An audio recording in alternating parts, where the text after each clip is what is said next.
Vic just won't ask any questions, that's all. Okay, everybody, we're gonna get started now. Can everybody hear me okay? Because we're dealing with a shortage of mics, so I want to make sure that even though it's stretched over here, obviously everybody's gonna have to share. All right, so I hereby call the Des Moines City Council meeting to order as a study session for March 2nd. With that, I'm gonna have Councilmember Oxiger lead us in the Pledge of Allegiance. And thank you for turning on that. I pledge allegiance to the flag of the United States of America and to the republic for which it stands, one nation, under God, indivisible, with liberty and justice for all.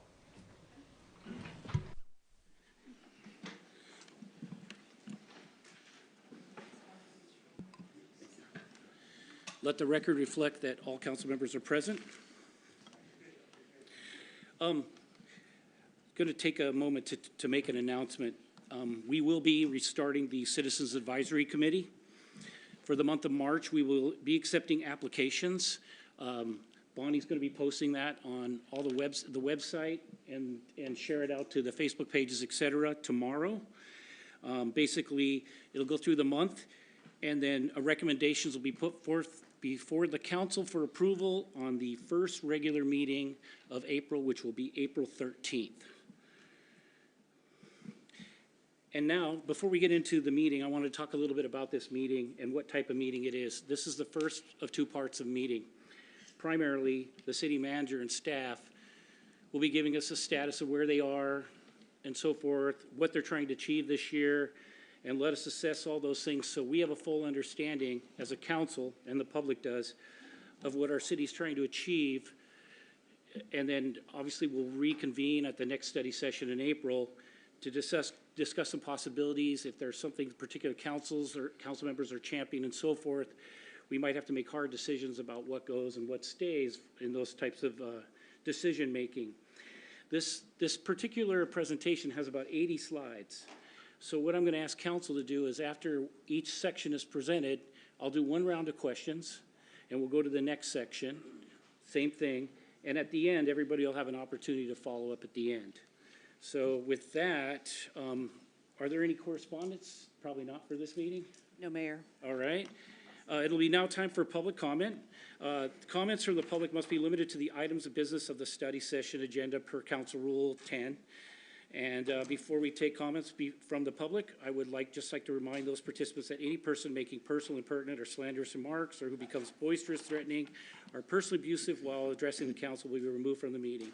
When it is your time to speak, you may you'll have 3 minutes to speak, and we only have one tonight. Mr. Emery, you have the floor, sir. Good evening, everybody. Again, I'm David Emery. I'm a resident of the Des Moines Redondo neighborhood. I'm addressing the council this evening just as a private citizen. I'd like to start by thanking the council for your efforts at public engagement over the last few months. I understand that holding public forums and presentations over the past few years have been seriously hampered by the COVID-19 pandemic. We've been really grateful to see these type of events reemerge now that the lockdowns have come to an end.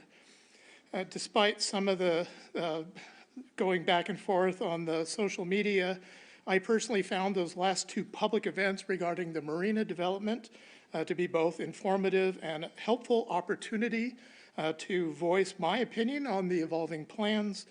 The recent public neighborhood meetings put on by the mayor, the deputy mayor, police chief, and other city officials have also provided a really great opportunity for the type of two-way engagement that we've been missing for a while now. As you all are working through your planning this evening and moving forward, I'd like to encourage you to keep on the top of your minds the need for public engagement, both communicating out information to the public and taking in information and feedback from the public. In particular, I'm delighted to hear that the council is restarting the Citizens Advisory Committee after the last several years. I would encourage you to consider convening other advisory committees for specific capital projects, such as the marina development and the capital improvements that are planned for down in the Redondo Beach area. It seems to me that we have a lot of residents who are not only passionate and interested in helping with public engagement, but that these individuals also have professional and life experiences that could help improve final decision-making by the city. Thank you for keeping public engagement in your minds during your planning discussions this evening. Thank you, Mr. Emery. And with that, I'll turn the floor over to our city manager, Michael Mathias. Thank you, Mayor. Good evening, everyone. Just a brief recap of kind of the context of what we're doing tonight. This is, as most people are aware, what's called a council manager form of government.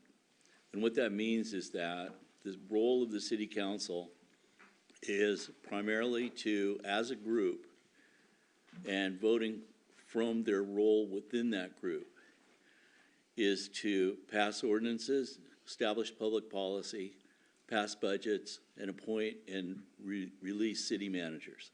And that's the role of the council in this form of government.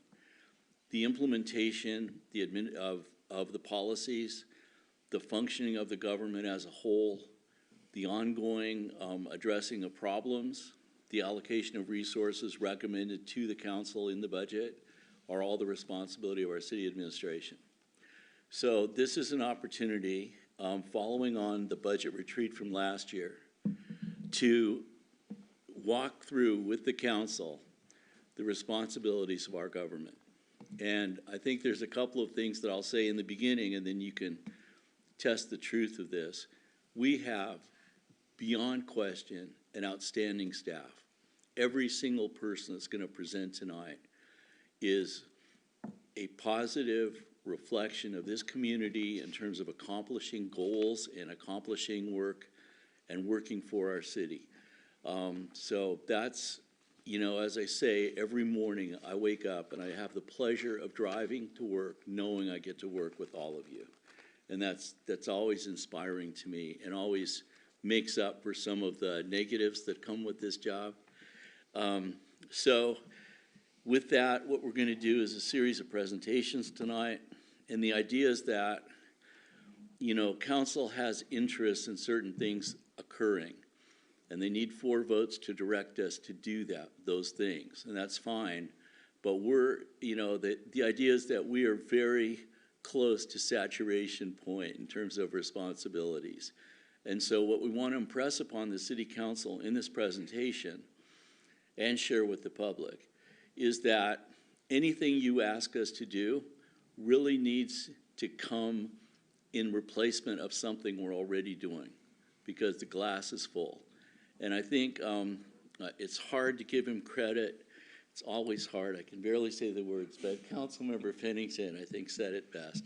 And that was that as we go through establishing what to do, saying that we can do more with less is the wrong answer. We can do more with less for certain periods of time, occasionally. That cannot be a chronic feature of work at this city because we're going to lose people. And like I said last week, talking about this somewhat, we want to make sure that the people that drive heavy vehicles, people that are out, you know, working long hours, PD, everybody else, that they are rested, happy, see time off with their families, and we do not just put them in a position of having to chronically produce. I mean, that happens during snowstorms. It can't be the rule of the day. So, Vic, that was the mantra, and we thank you for that and for understanding that based on your many, many years of public service. So, the thing is that over the past 4 years, we have emphasized in budget retreats the whole concept of succession planning. And we've identified where succession planning would be important and how to address that. And that's now happening. We're seeing a significant transition in senior staff and some other staff occasionally. And we want to be in a position where we can pick that up. And so I think that there are some people that are new to the process, some new directors. They're working hard to kind of get up to speed, to understand our culture. Our culture is very inclusive. We want everybody's input. I want everyone's input. We don't hold anyone accountable for, you know, it's more if you don't give input than if you give what could be considered bad input, which there really isn't any bad input, because from that we derive what our approach and policies and actions will be. So, as you can see, and I'm sorry, you guys, feel free to turn around and we won't take it personally if you have your backs to us. But over the past 4 years, so we've consistently, as I said, been reviewing this. And this was especially the case as it related to COVID. So we've just gone through almost at least 3 years of COVID. And COVID changed the dynamic of how the government functioned because the governor issued a proclamation, an emergency proclamation, as did the city, allowing decisions to be made by the city manager in advance of council approval or in advance of council allocation of resources, because the assumption by the governor and by emergency management planning is that the city manager would act in the interest of the city. And that was the legitimizing basis for this.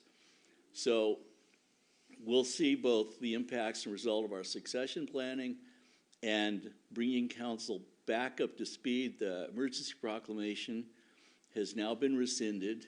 We're back to relative normal, and we are going to use this opportunity tonight to literally report to council what our activities in the city are.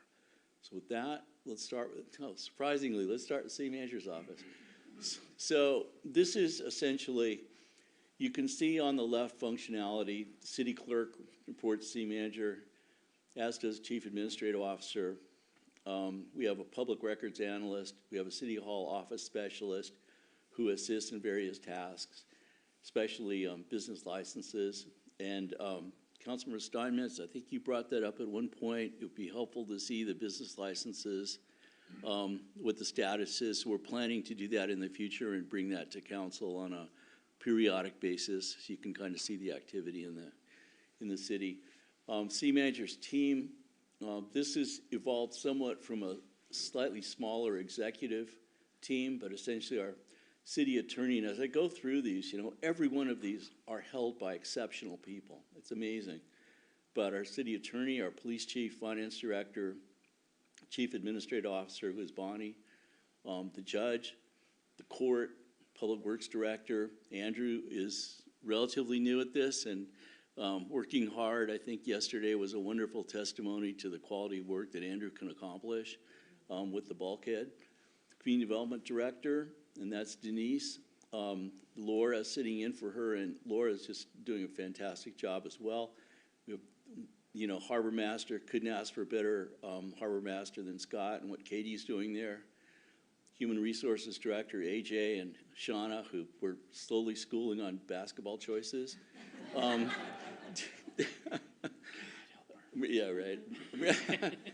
Right. Mir's all behind that too. Emergency management preparedness, Shannon has just done an amazing job. And our Parks and Recreation Senior Services, Nicole has been out for a bit, but Kyle has been filling in. And one thing about Kyle, it's great to meet with him because all you get is enthusiasm, and it's contagious. So he leaves, and then I'm enthusiastic the rest of the day, man. So anyways. Okay, so what does city manager do, essentially? This is just a portion of it, but manage the city government, implement policy directives from the council. We're also responsible for preparing for council what potential policy directives, could be approved, and what the consequences of those are, and what the alternatives are as we go through that.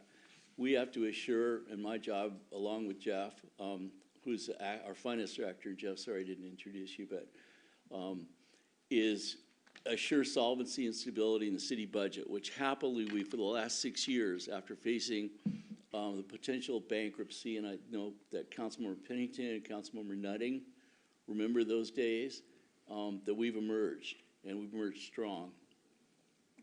Work with city department directors. For me, my style, it's more partnership than it is autocratic. We are responsible for maintaining external relationships, I'll talk more about in a minute. We approve contracts, seek grant opportunities, contracts exceeding $50,000 we bring to City Council. Provide leadership for economic development, which is a function of what my background and ability is. And then we manage extraordinary circumstances, for example, COVID. Once again, knocking on any available wood, we emerged from COVID without fatalities.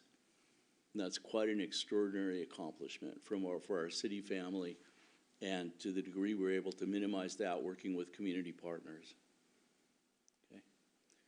So briefly, participation in external agencies, and the idea is that all this takes time, right?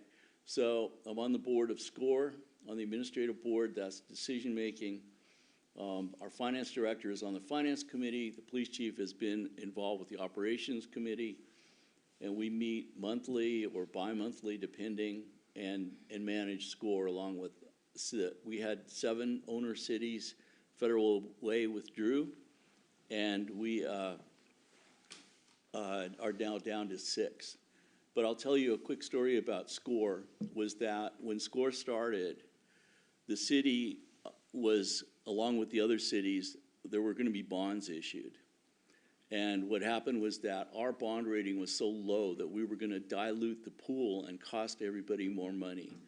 So we became designated as a host city because it's located in Des Moines, but we did not participate in the bond payments. Although we helped pay off the principal, we were not officially in the bond documents.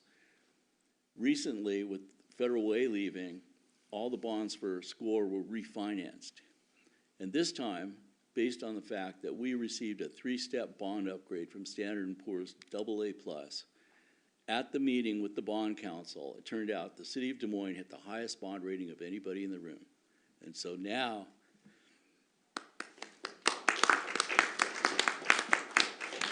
yeah, thank you. And so for now, what happened now is instead of diluting the value, we raised what the value of the bonds were and reduced the costs. So but that's SCORE. So that's just one activity that takes a lot of time and energy. Working also with START, I attend, there's a coordination meeting that we have strategic. Before those meetings, city managers meet with leadership at the airport and establish what the agendas are going to be in discussions and ideas for future meetings.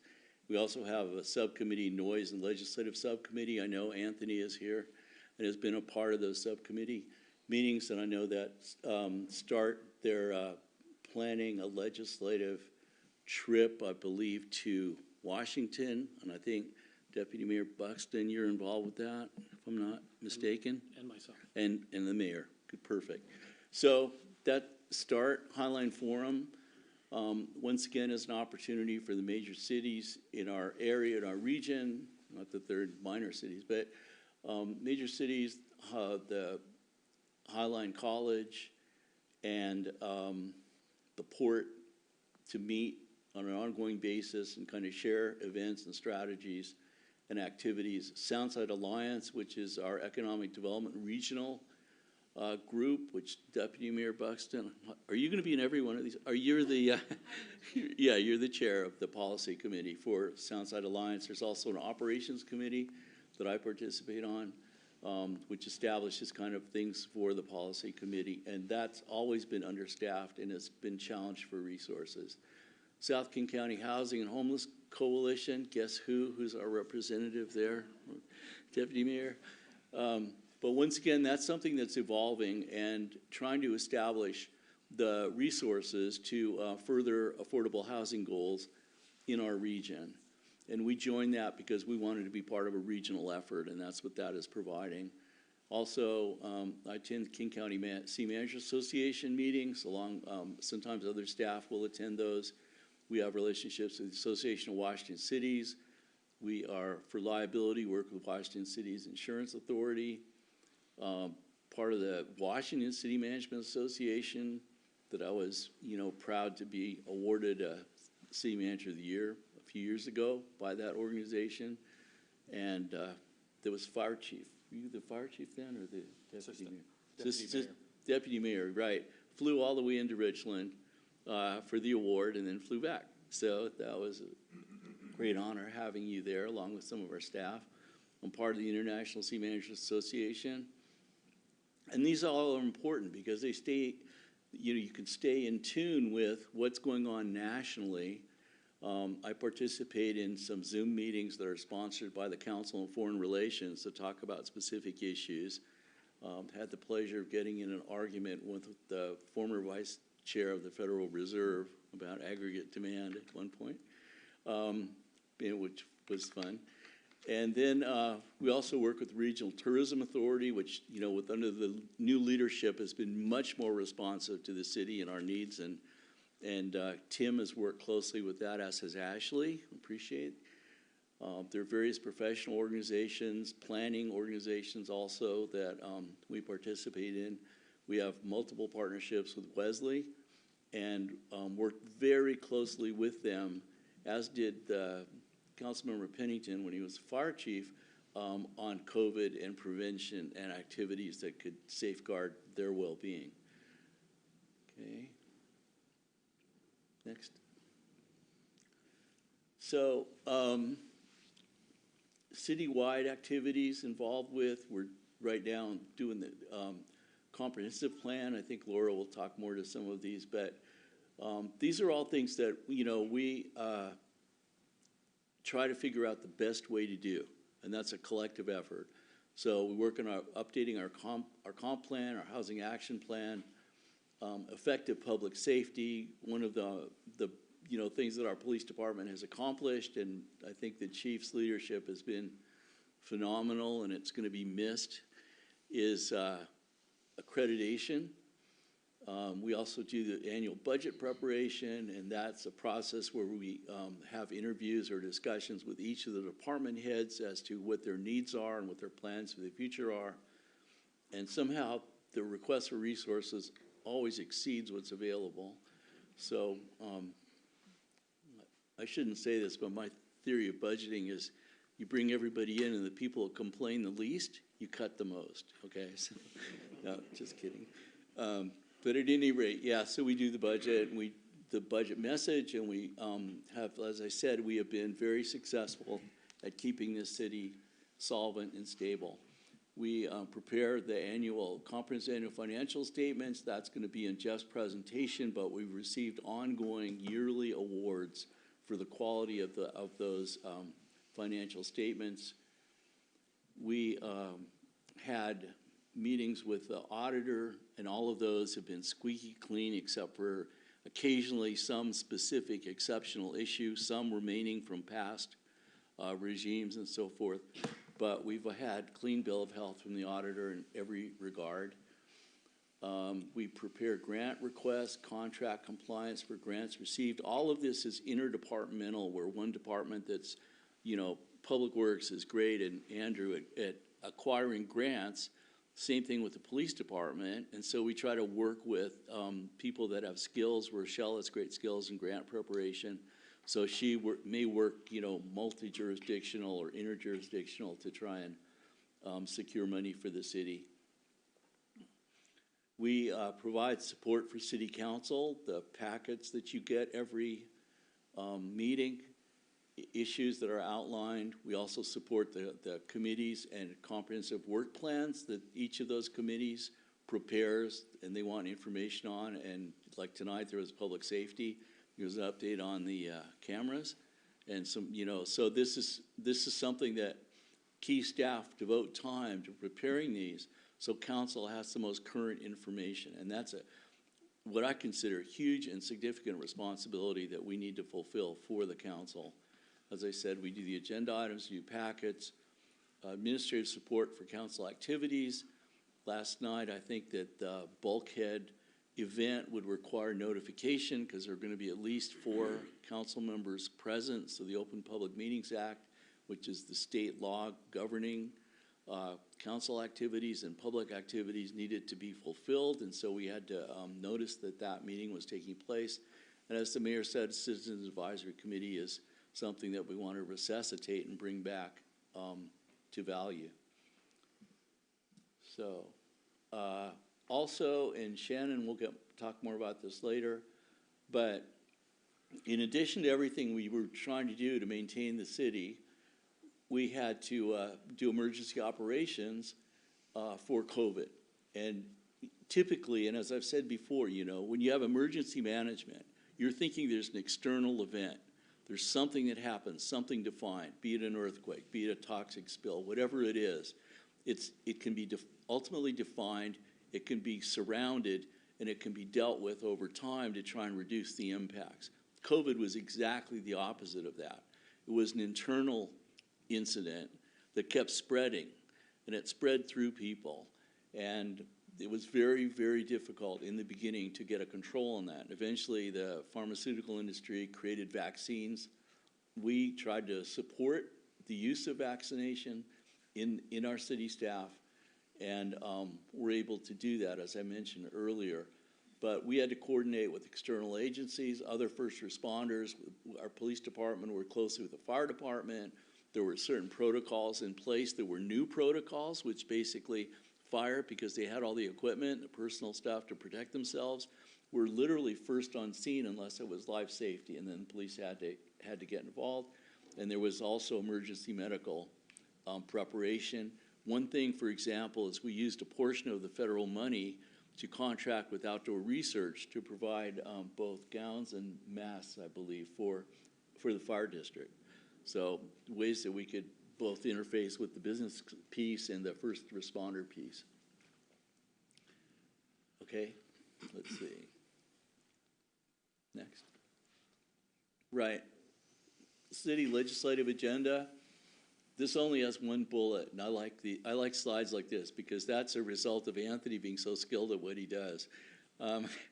But helping us with our legislative agenda, that's something that council approves, and then we go forward working with our legislators, primarily at the state level. We also get involved if it's federal legislation. We've had help from Adam Smith on a number of occasions, not the least of which was his engagement with the permitting relative to the bulkhead permits being issued. And at any rate, but it's one more thing that we stay in touch with. I'll talk with Anthony on a regular basis, several times a week, on legislation, especially as things appear before a committee or passed on to the floor of either the House or the Senate in Olympia. Okay. Also, so we are not a contract city. You know, we have our own police department, we have our own court, we would do our own development process, but we do hire consultants for specific reasons. So as mentioned, Anthony is our legislative advocate. Peter Phillips is helping with the water taxi service. He's done just a fantastic job. Is very, very knowledgeable. Skylab Architecture has done design work relative to marina redevelopment. They're like top notch from Portland. And also, right, so we will be also, as we bring back design feasibility and financial feasibility for marina redevelopment, we'll also be talking about how do we do that and what will be the structure and help we receive to do both the construction and the project management side of this. And that will be one other aspect that we have to manage. And then the Homes Group helps us with redevelopment. And that's Robert, who done, as everyone knows, I'm sure had been the primary driver behind the harbor steps in Seattle. And so we have the advantage of his knowledge for the marina steps. Okay, so I'm going to stop there. Mayor, if there are questions. Does anybody on council have a question or comment? Councilmember Nutting.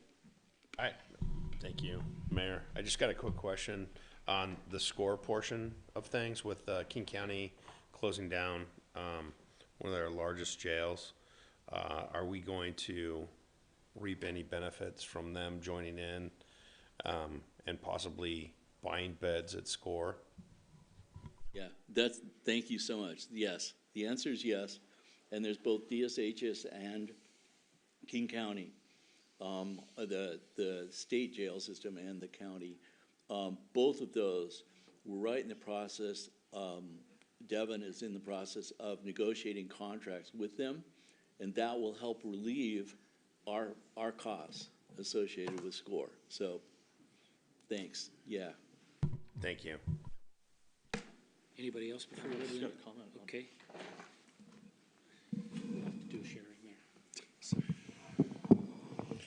So one of the things that I wanted to know when you talked about the budget preparation and the grants that we different different divisions within the city receive is, historically, the budget preparation was done in a silo, and we've had a long history of pitting one division against the other within the city, and grants that were gotten by different parts were also conflicting with other divisions within the city, and they would overlap and they would be conflicting, and there would be a tremendous amount of fighting over matching funds for those grants.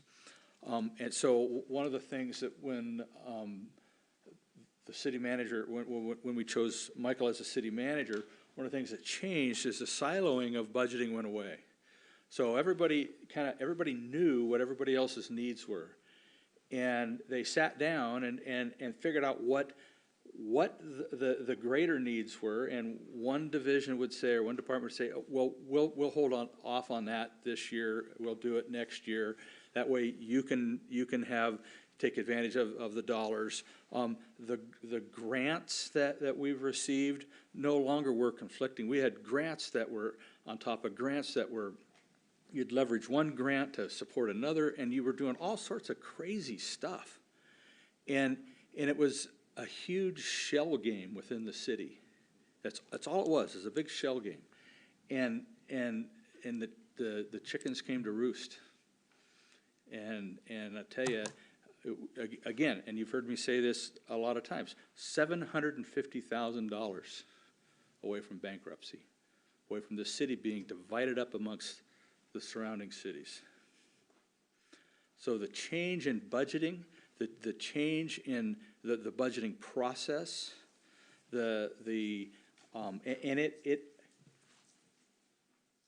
it created some tough feelings with some folks. They aren't here anymore.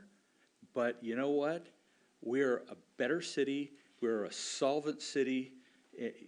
We're solid, and that's important because everybody wants everything. They want this and they want that and they want something else. Whether you're work for the city or you're a citizen, we're all always asking for stuff. But that money's got to come from somewhere, and you only get so much, and that pie can only get sliced up, so thin, and so. That's really as I look at a lot of the things that we're going to talk about here in this meeting and the next one, the equitable division of that pie is important, and how that's accomplished is really important, so that everybody's doing things safely and efficiently, so that our citizens reap the benefits from that. So thank you to the city manager, to the finance staff and folks that some of you were here and some of you weren't, but there were furloughs issued. And that's the investment of the city staff, the city employees into their city. You all have skin in this game, and you hear us talk about that, but again, Councilmember Nutting and myself were the two that walked the walk and spent the late nights and with the city manager and then the mayor at that time figuring this stuff out and working with all our other partners, figuring it out. So we could be sitting here tonight to begin these discussions. Thank you.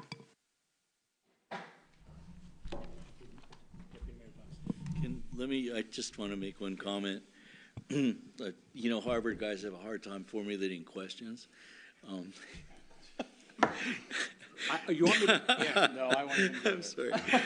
Okay, seriously. So the point that Councilmember Pennington makes is really critical, and that is that the other thing that's not on here is we have collective bargaining agreements, and we work with the Teamsters, we work with the Police Guild, and one of the messages in those negotiations is always interest-based bargaining. We're all on the same side of the table, and there can be a difference in view as to what's appropriate compensation and what's appropriate dynamics within a collective bargaining agreement.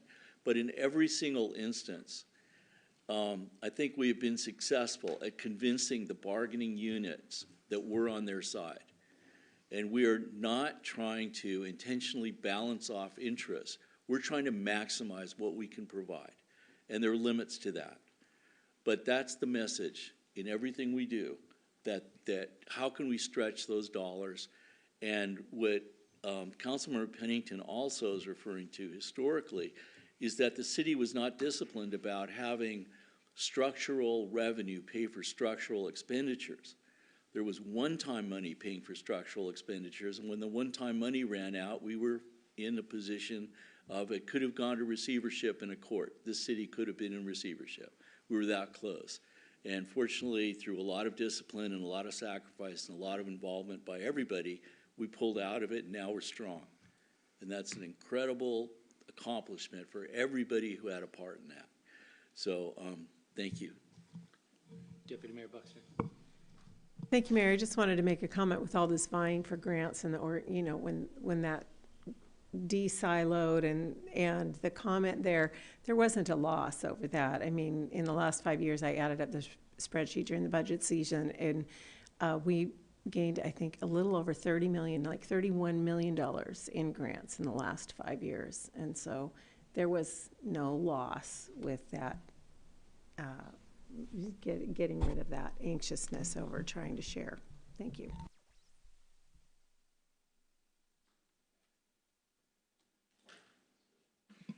And the only thing I'll add about the 30 million plus in grants was they were the right type of grants. They were fully funding in most cases and so forth. There wasn't the matching and so forth that we battled before, and a lot of times weren't accounted for. With that, I think you can go to the next section. Thanks. And one last comment about that. An example of what you're saying is Midway Park, whereas the first time we'd received grants that did not require matches, partly based on the value that that park development was going to have for that neighborhood. So with that, let's move on to Bonnie. Thank you, Michael. Bonnie Wilkins, Chief Administrative Officer. And as Michael said before, there are 4 team members in our department. We have myself, a city clerk, who's also, she serves as the Civil Service Secretary and the Chief Examiner, a public records analyst, and a City Hall office specialist. And some of our challenges, supporting staff and facilitating various ways to work remotely from home, which include Zoom meetings, electronic agenda packets, electronic contract approvals, just to name a few. We use a lot of technology. We found that during COVID, technology became our friend, and we utilize every tool we can to help us be more productive, to respond to our customers, which are both internal and external. And you know me, I always love to give public record statistics. Last year, we received 1,900 requests for 2021. Last year, 2,550. And that is by far the most that we have received since my time here at the city. So we have one dedicated person doing all of that, Sarah Lee, who's phenomenal. Tara and Laura Hopp, our city office hall specialists and city clerk, do step in and help out with a lot of the we got a lot of reoccurring requests and some of the smaller ones, and leave those bigger, larger, more complex records to Sarah, but they are doing some training on that. We prepare our agenda packets through iCompass. We also use that for our public records requests. We started utilizing that through COVID, and that's worked out real well. And we hold our civil service boards, and we started that through COVID as well, and we kind of continue that because we find that we can touch more people and get more people who are actually, interested in becoming an officer, and so we get a lot more activity that way. For the future, we continue with our succession planning and our training. Both Tara and I are certified municipal clerks, and Sarah and Laura have completed their first year of the 3-year program, and they'll attend their second year this June at the University of Puget Sound. And Tara has received her CMC. She's working on her Master Municipal Clerk certification, and she'll also be attending her 4th session this June at the University of Puget Sound. And to become a certified clerk, you have to put in about 120 in-class hours and many, many various trainings outside of that. It takes about 3 years to complete, so it's quite an accomplishment, and I'm really proud of them. And then Washington Public Records Act, or WAPRO as we like to call it. Sarah Lee and Tara are just steps away from becoming certified WAPRO public records officer, and Laura is in the middle of her training, so we're really getting close there. And we just continue to cross-train in all of our positions at the city clerk's office, so if anybody's out or wants to take a vacation, like myself, they can do so, and we have a lot of backup for the internal and external customers that we serve. Thank you.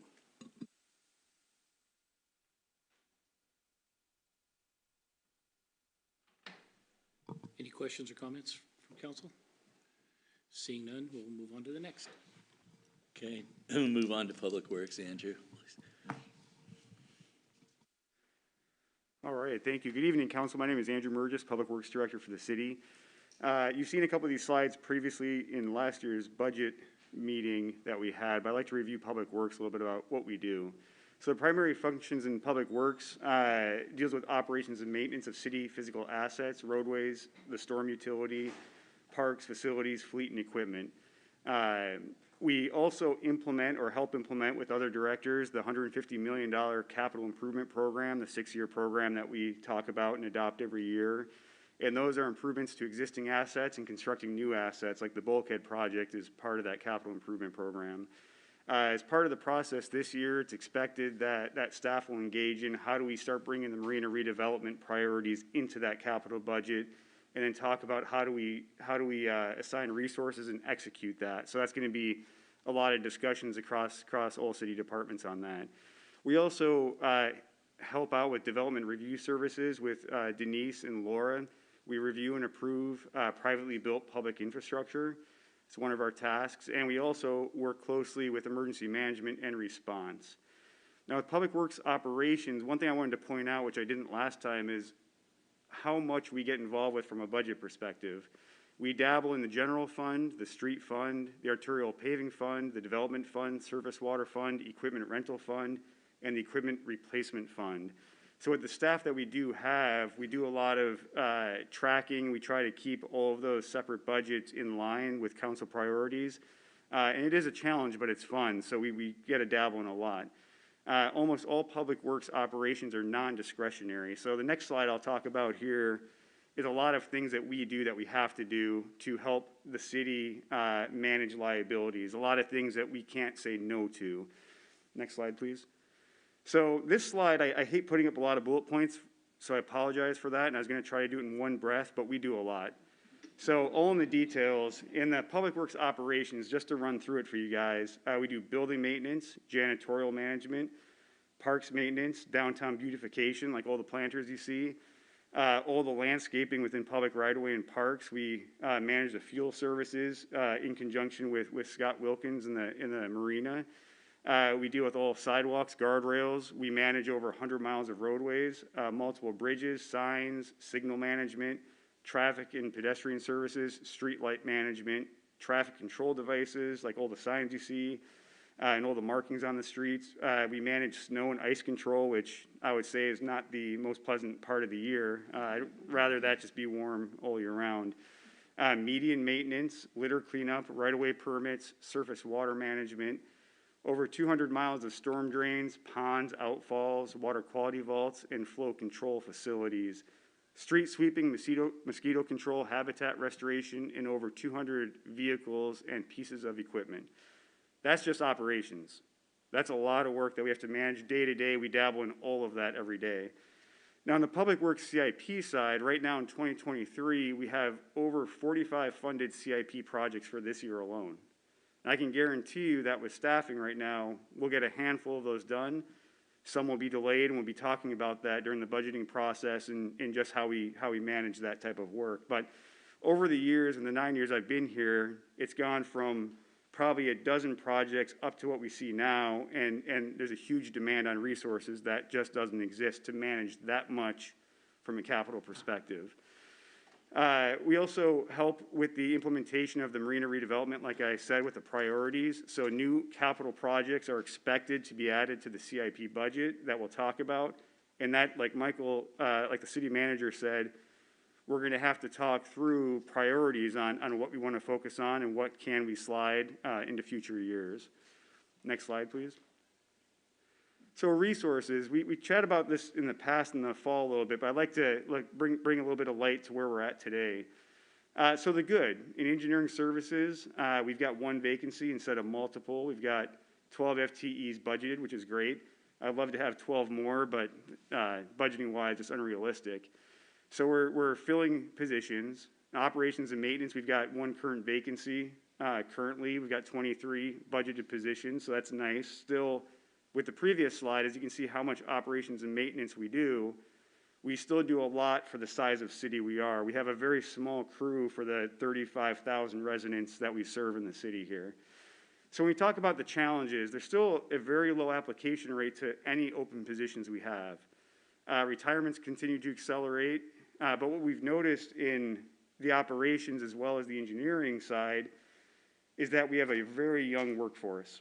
A lot of middle-level professionals, a lot of senior-level managers are retiring or they're moving on, and they're hard to find. So what we've had to do in Public Works is we've had to, what I call, hire down to fill mid-level vacancies.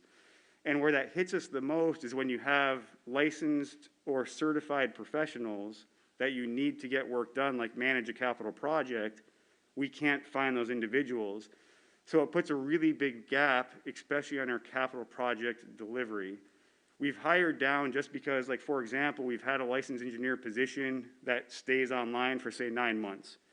And at some point, when you don't get applications, you have to say, how can I fill that role to start training someone to get to that position in order to fulfill future city needs? And that's what we've done. But what that does is it increases the need for mentorship of younger staff, which is great. I love watching staff grow, but it requires a lot of time. And what I mean by that is, from an entry-level perspective, from engineering, like to manage capital projects, it takes 4 years for an engineer to get licensed.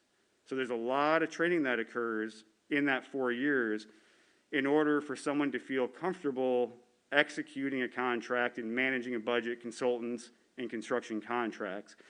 And right now, the department has a lot of young staff. We've kind of 3 professional engineers left the city, and we haven't been able to fill those.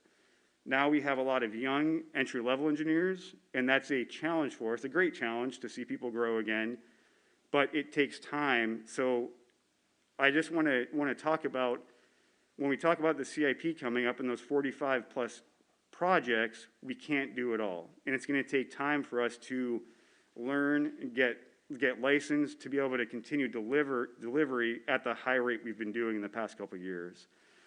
So that's a continuing challenge. I like to see vacancies filled, but we're filling at a lot lower level than we would like to see currently. And that's all I have for Public Works.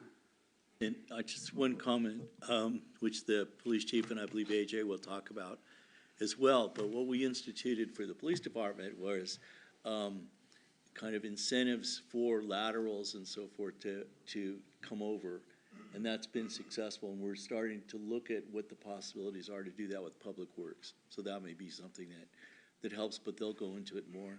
And yeah, that's a great comment, City Manager Mathias. I do coordinate with a lot of agencies, a lot of other folks in my field, and most other agencies are experiencing the same problem on where have all the licensed engineers gone, where have all the mid-level managers gone. And a lot of agencies are throwing a lot of hiring incentives out there. So we're starting to see the need to maybe start considering that. What I see happening, though, is that even those other agencies that have those incentives, no one's still applying to them. So I'm hoping someday we can figure out where everybody's going. But across the region, it's a regional problem, not just a local problem that we're dealing with right now. Andrew, I think with having the youth in, it's a good problem, but it's a problem. Could you talk a little bit more about how you're assessing your younger staff and then basically the plan that you have with them? Yeah, you bet. So, and so forth. So working closely with HR, when I talk about hiring down or filling a mid-level position with a entry-level staff, we are very selective on who we bring in to make sure we have a right culture fit. You know, qualifications are great, but we look for people who fit well with the city, who can take on a lot of different challenges that pop up day to day. Like I mentioned, what you've seen, engineering, even the operations folks, they do a lot. We cross over a lot with each other. So the individuals we bring on are excited to do that type of work, excited to learn about everything Public Works and the city has to offer. And our goals is myself, the other leaders like Tommy Owen, the other licensed engineers, we're committed to those individuals as sponsors as they apply and test for their professional licenses. So the senior level staff, we sit there and we actually help mentor them. And then when they actually go through the process. We are the sponsors for them as they apply for the state license. So we're committed as the senior staff to make that happen. But like I said, it takes time though. Great. Looking down. All right, go to the next one. So if Kyle talk about parks.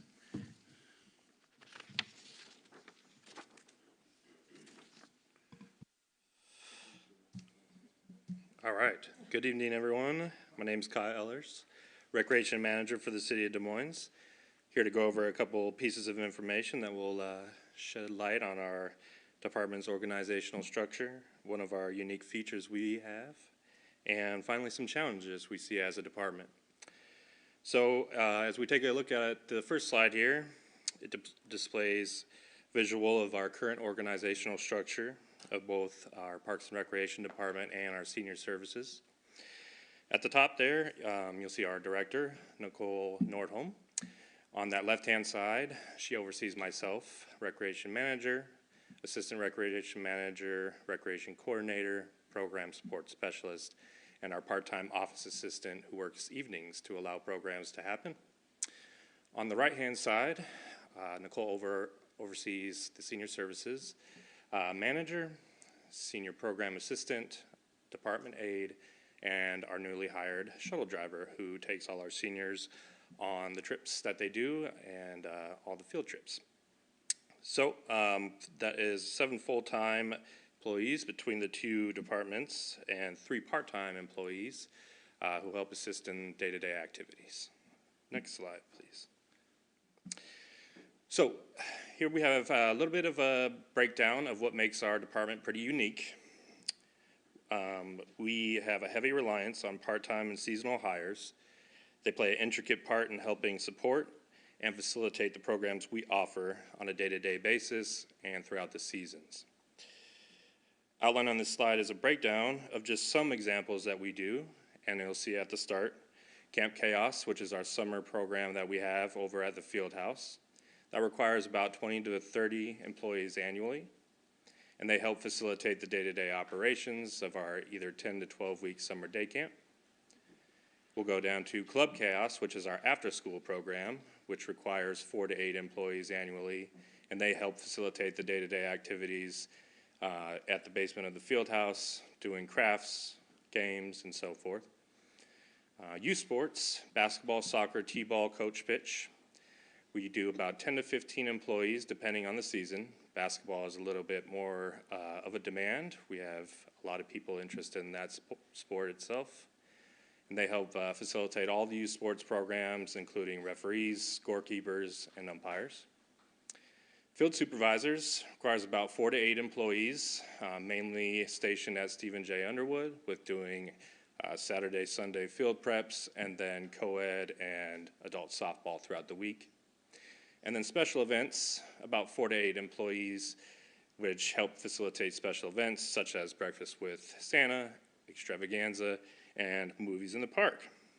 Not on there are contract instructors who also play a heavy part in what we do, whether that's dance class, martial arts, anything that we decide to bring in as a department. Those also play an intricate part. And our volunteers, which we rely heavily on at any given point during any sports season. Could be up to 40 to 80 volunteers, and those are usually parents, siblings, cousins. Without them, we would be not able to move on. They also play an intricate part up at the senior center, doing the lunch program, helping facilitate, clean, and do all those other things. Next slide, please. All right, so finally, some challenges. Challenges are inherent, all the departments represented here tonight. We understand and welcome these challenges as opportunities to grow and adapt when needed. Some things just specific that we've been dealing with, as Andrew mentioned, a lot of labor shortages for us. Our part-time seasonal hiring, which we've been working hand in hand almost on a daily basis with human resources. Our non-traditional work hours, so that's Saturdays, that's Sundays, that's evening work, seems to be possibly affecting some interest on total numbers of hours available. And then our recruitment, our competitive wages. where are we at the market and how are we competing with neighboring agencies. Again, that recruitment piece, working with human resources to figure out where the eyes are, how can we be more visible in order to get people in and start having them apply. And our staffing capacity,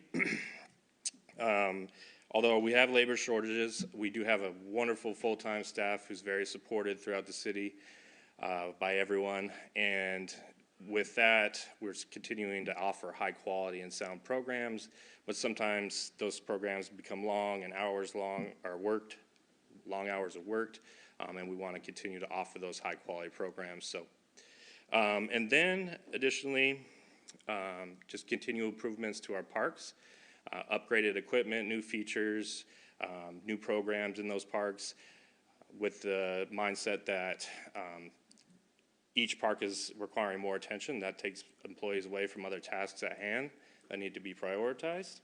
And so that's what we're beginning to struggle with a bit.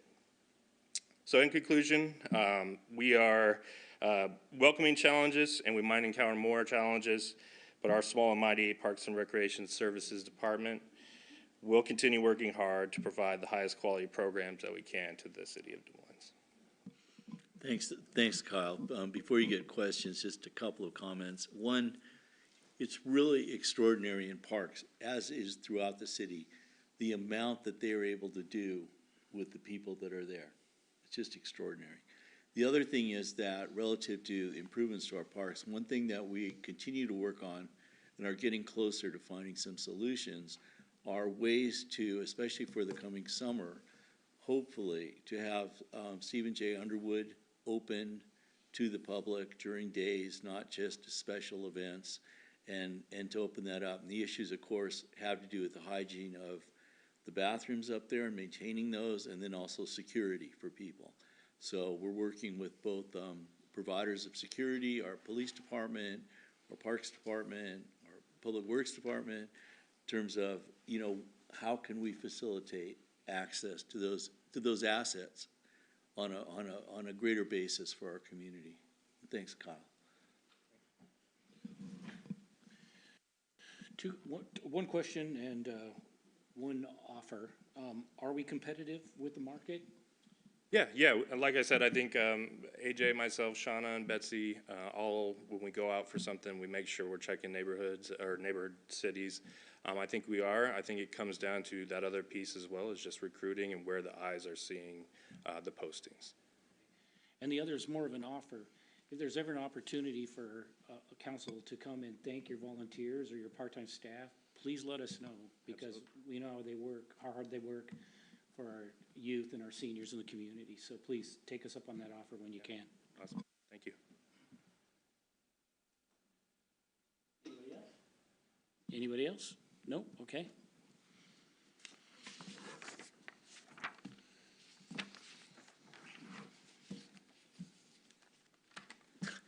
Yeah, so we'll move on to community development. Laura and Dan. Who we put all the way.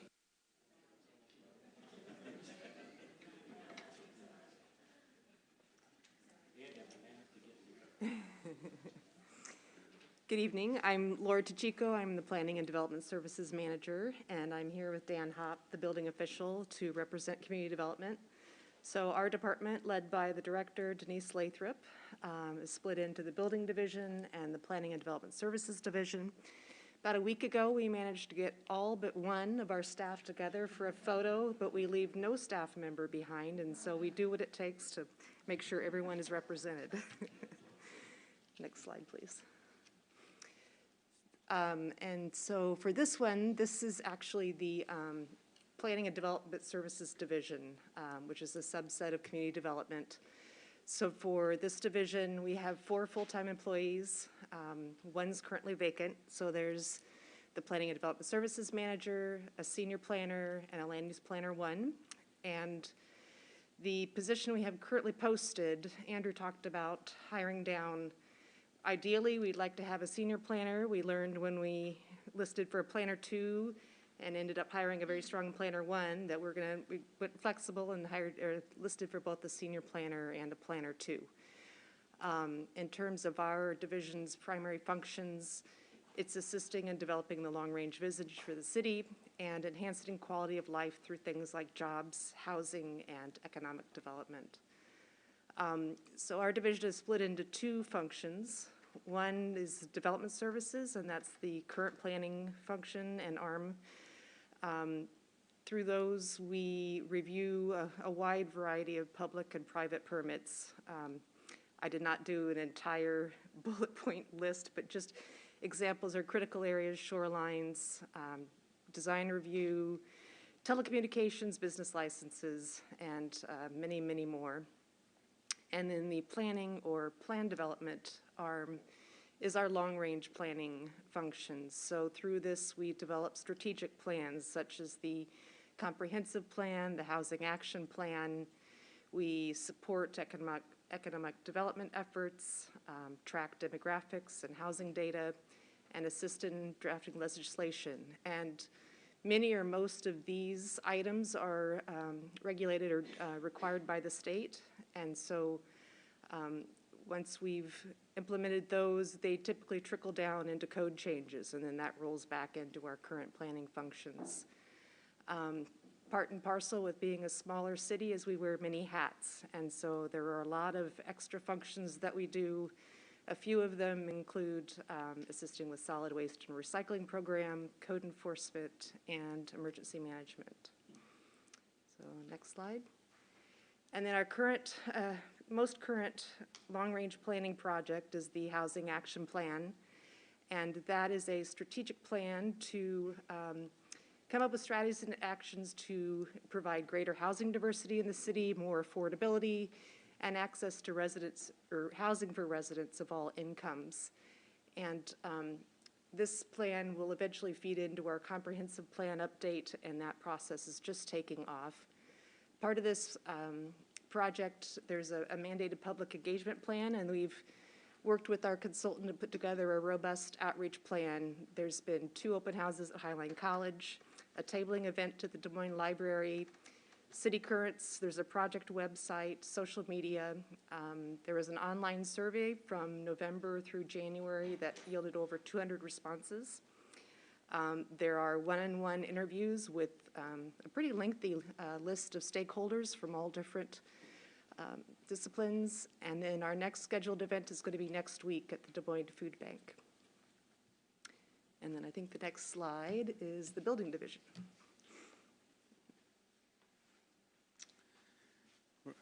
We're sort of tag team in this one.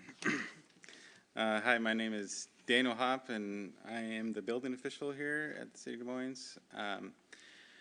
And our staff resources are 5 FTEs, including myself, the assistant building official, inspectors, and plans examiners. We also have a part-time extra hire, senior plans examiner and consultant who's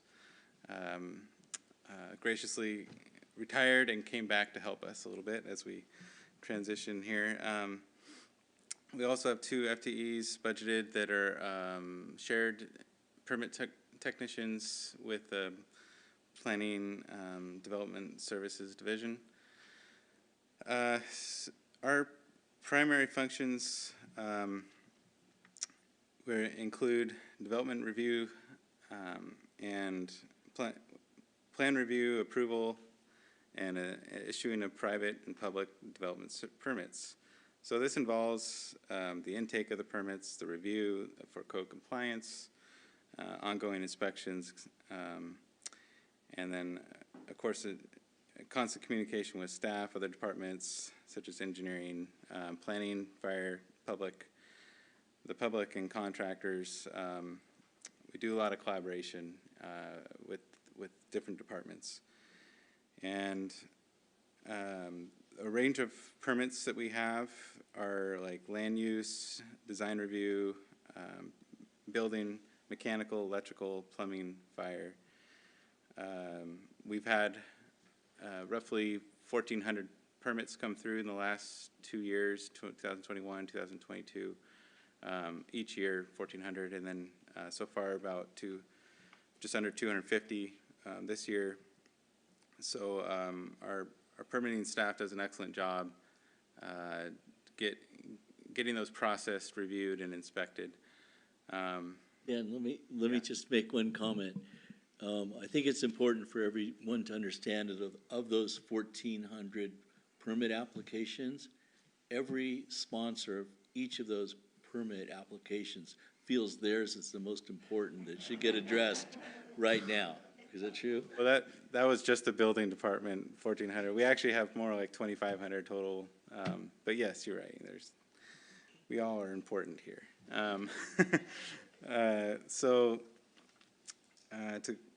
To move on, let's see. So in inspection services, following the issuance of a building permit, it takes a lot to get to that issuance, right? We've talked about reviews and intake and all that, but then once a building permit is issued, or any type of permit is issued, there's the start of construction, and then of course that means the start of the inspection process, and then each permit is going to have a varying difficulty and complexity of inspections, just in step with the job itself. Obviously, something like Wesley is going to have a lot more complex and much more inspections than a home hot water tank replacement. But we inspect everything for code compliance, and it's really about safety.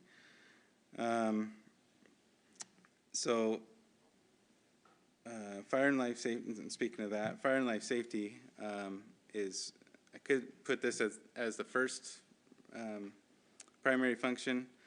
It is really our main goal, our top goal, and it's kind of summarizes what I'll discuss in later slide in greater detail. Code enforcement, it's one of our greatest challenges, but it'll also be discussed in a later slide. Emergency management and response. So in the event of emergency, like an earthquake, landslide, something like that, the building division, each department is gonna have their own responsibilities, but the building division will do what's called a windshield inspection to ensure the stability of our critical infrastructure and make sure they're operational. That would include like fire departments, sewer, water districts, and anything that affects the public health of the community. And then we'd focus our attention to the rest of the community. And that's it for that slide. And then this one is, in the department as a whole, our goals and what we work towards, like Dan said, primarily to protect the lives and safety of the residents and the visitors to the city, preserve quality and enhance quality of life, and contribute to the economic development of the city. The goal and the challenge is obtaining training and retaining qualified individuals. And then, further in terms of the current permit process, streamlining that. Right before COVID hit, we started implementing electronic permit intake and review. And, it was just in the initial stages, and we expedited implementation, and we were able to continue processing permits throughout COVID with people working remotely and people being able to submit electronically. So we're still working to improve those, but it's an ongoing process, but it's something we were able to implement very quickly and went fairly smoothly. So I have a quick question. So right now in the House, there's legislation on middle housing about duplexes, triplexes, quads, and small apartment buildings. If that passes, will that be an additional impact to what you're already trying to do this year and the years to come? that will change most of what we're doing right now. I mean, we've been planning towards our comprehensive plan and what the city looks like. We've been planning towards what, where we're focusing infrastructure and developing our city. So that will have a huge, and probably shoot to the top of some of those work programs. So essentially, you're gonna have to almost shift everything you're doing then, okay? Yeah. Thank you.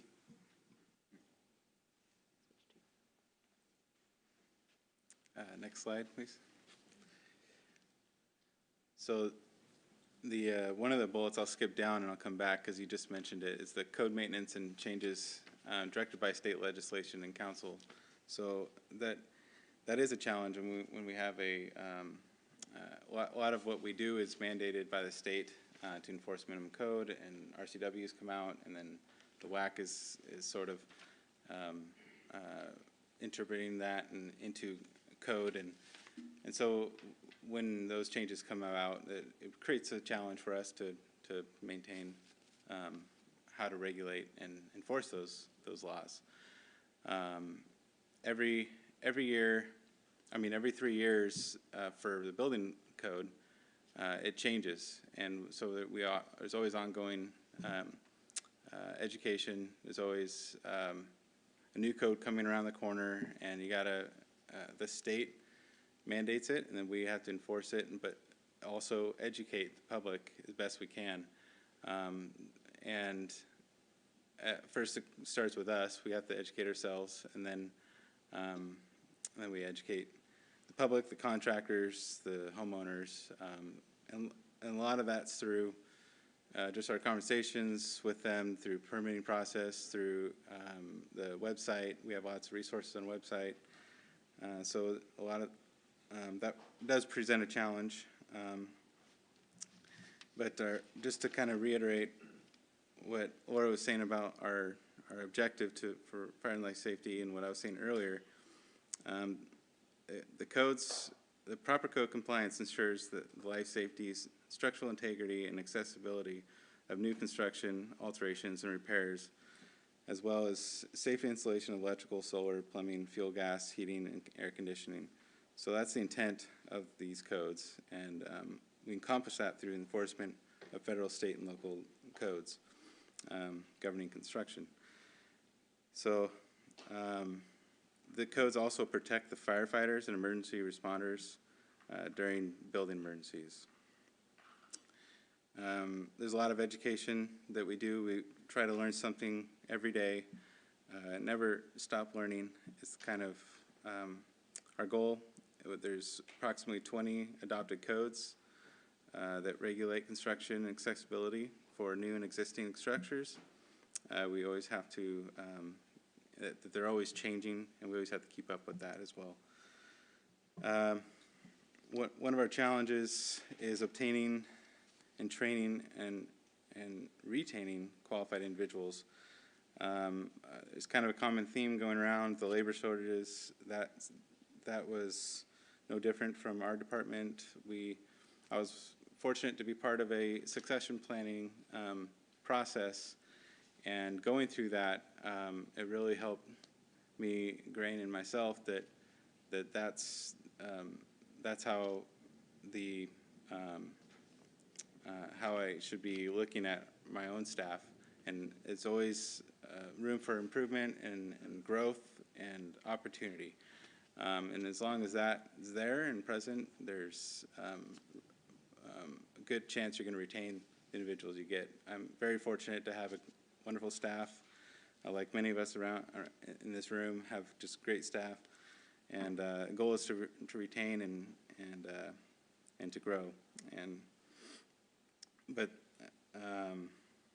staff turnover is always a possibility, and it's for my case, it was due to retirements. We had lost about 100 years. I think we talked about this before. 100 years of over 100 years of experience, and it's hard to replace that. And fortunate enough to have one of us come back in a part-time manner to help mentor and keep us going. Code maintenance, and I just went over that. Adapting to post-COVID environment. Obviously, I'm not saying COVID is gone, but the environment has changed since we've gone through the mandate, the state mandate that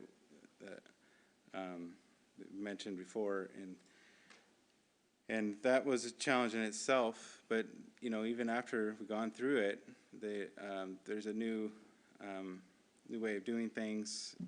How can we learn from it And one of the things that we did learn is technology is a great thing. It could be tough to deal with sometimes, impersonal, but it can be used correctly. And we've implemented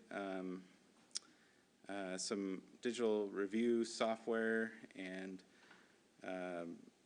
pretty much everything is digital now.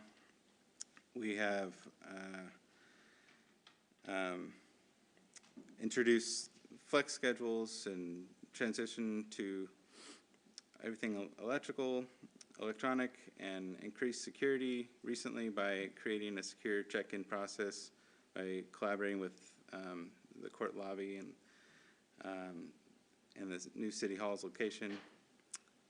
So ongoing, I'll go to the next one, ongoing enforcement, code enforcement. This has been a real challenge for us. It's unlike anything we do in other areas. Everything else is has its due process, and if somebody has a plan they want to submit, it's all done with an order. With code enforcement, it's out of that process, and it just disrupts everything that we do. So it takes a lot of staff time, and there's some unhappy parties that are being told what to do with their building or whatever, and so we're trying to work as best we can with them. Right now, we have over 100 open backlog of code enforcement cases. We all work together in this, but our one code enforcement officer that we have, Corey Batterman, does an outstanding job, and he works really well with us, but he is just one guy, so it's hard to get everything done. That's the challenge that we have. And our primary goal there is obviously, again, safety for the community, making sure everything's done correctly and safe. We're primarily complaint-based. It's the way we've been operating. Of course, if we see something, we do something. But if a complaint comes in, we respond as best we can. And then our goal is to seek compliance over prosecution. Prosecution's always an option, but of course we'd much rather just get compliance. And talked about the staffing constraints, just with just one, currently one code enforcement officer. And then maintaining fairness while gaining compliance.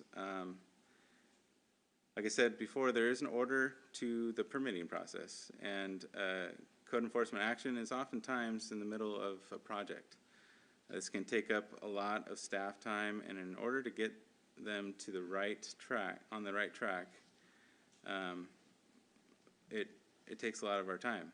But, however, once they get to an application and in for review, it's hard for for many to understand that there's no line jumping, and there's other people that have gone through the process correctly. So it's more education and trying to discuss that with them. So that's it for the challenges. And then I can go to the next slide. So here's some highlights of what's going on out there. Some of these projects have already been completed. Some of these are still ongoing. I just wanted to show some of what we're doing out there and inspecting.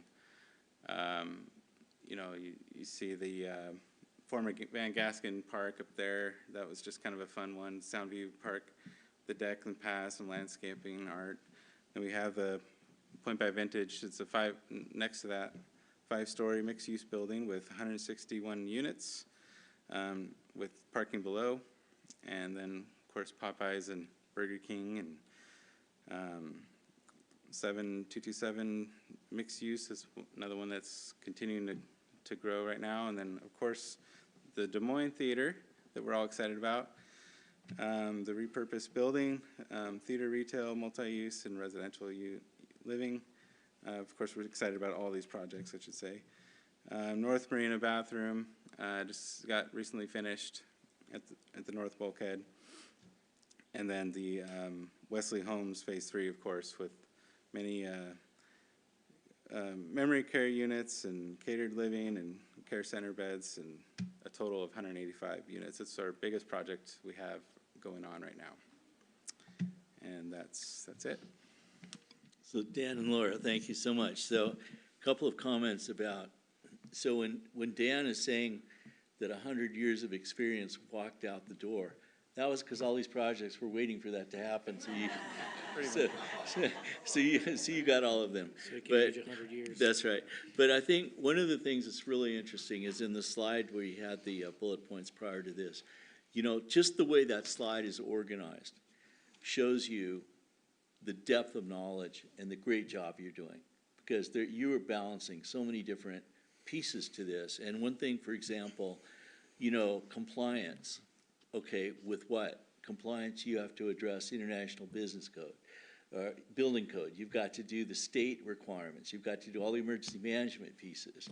You've got to do what the local code requires. And all of those have to happen simultaneously. And these guys are doing a great job. I think one thing also is important to understand relative to emergency management, which Dan alluded to in terms of windshield surveys and so forth after an event occurs. But there's kind of a distinction here between your response to an event and then ultimately your recovery from an event. And it's the building official who's the bridge between those, because you're determining, is the structure or situation safe to begin a recovery process? So they're the ones that kind of create that transition from response to recovery. Absolutely critical aspect, and you never know when that's going to happen. They also were very creative in finding ways to implement virtual and digital tools during COVID and continue inspections happening without face-to-face contact, but people seeing things on computers and laptops and so forth. So overall, I mean, we should really be proud of both community development and our building department for doing such a great job. Thank you. All right.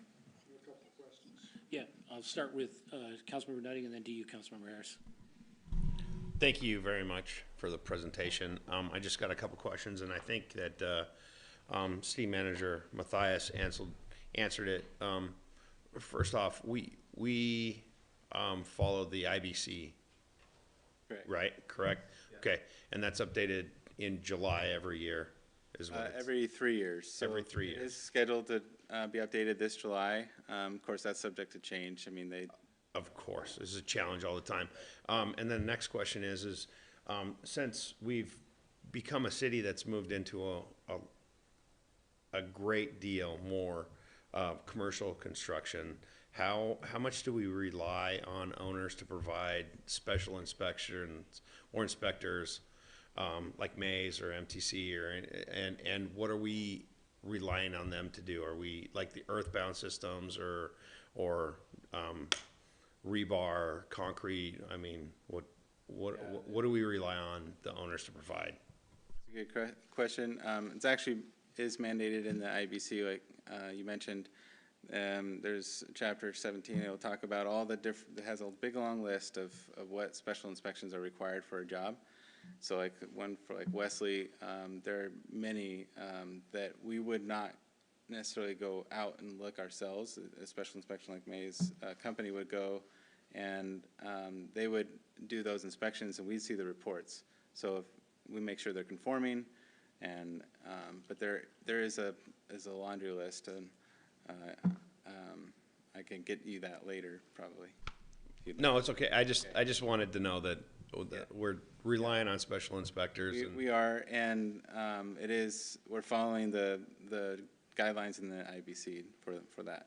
Okay, and then the last, we still have an electrical inspector. We don't contract with L&I to do electrical inspections. Correct. We have our own division that Rex Christensen started a while back. He was one of my mentors. Rex mentored myself and Jamie Wagon to kind of take over that. We have background in electrical. Jamie is our assistant building official and our chief electrical inspector, so he's in that position to do that. Perfect.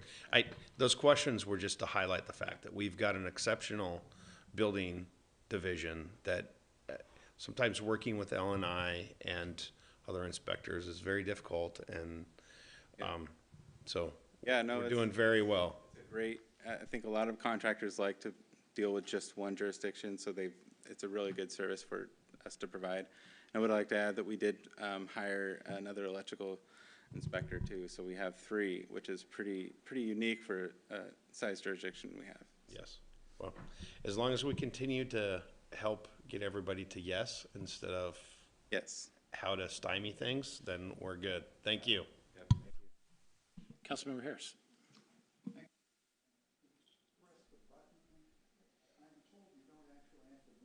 Just have to turn it on and so anyway, yeah, thank you, Daniel. I was struck by, you spoke of the code enforcement deal as being quite onerous, and I was wondering if you could kind of expand on the process for when a complaint comes in via the, I assume it's primarily by the website nowadays?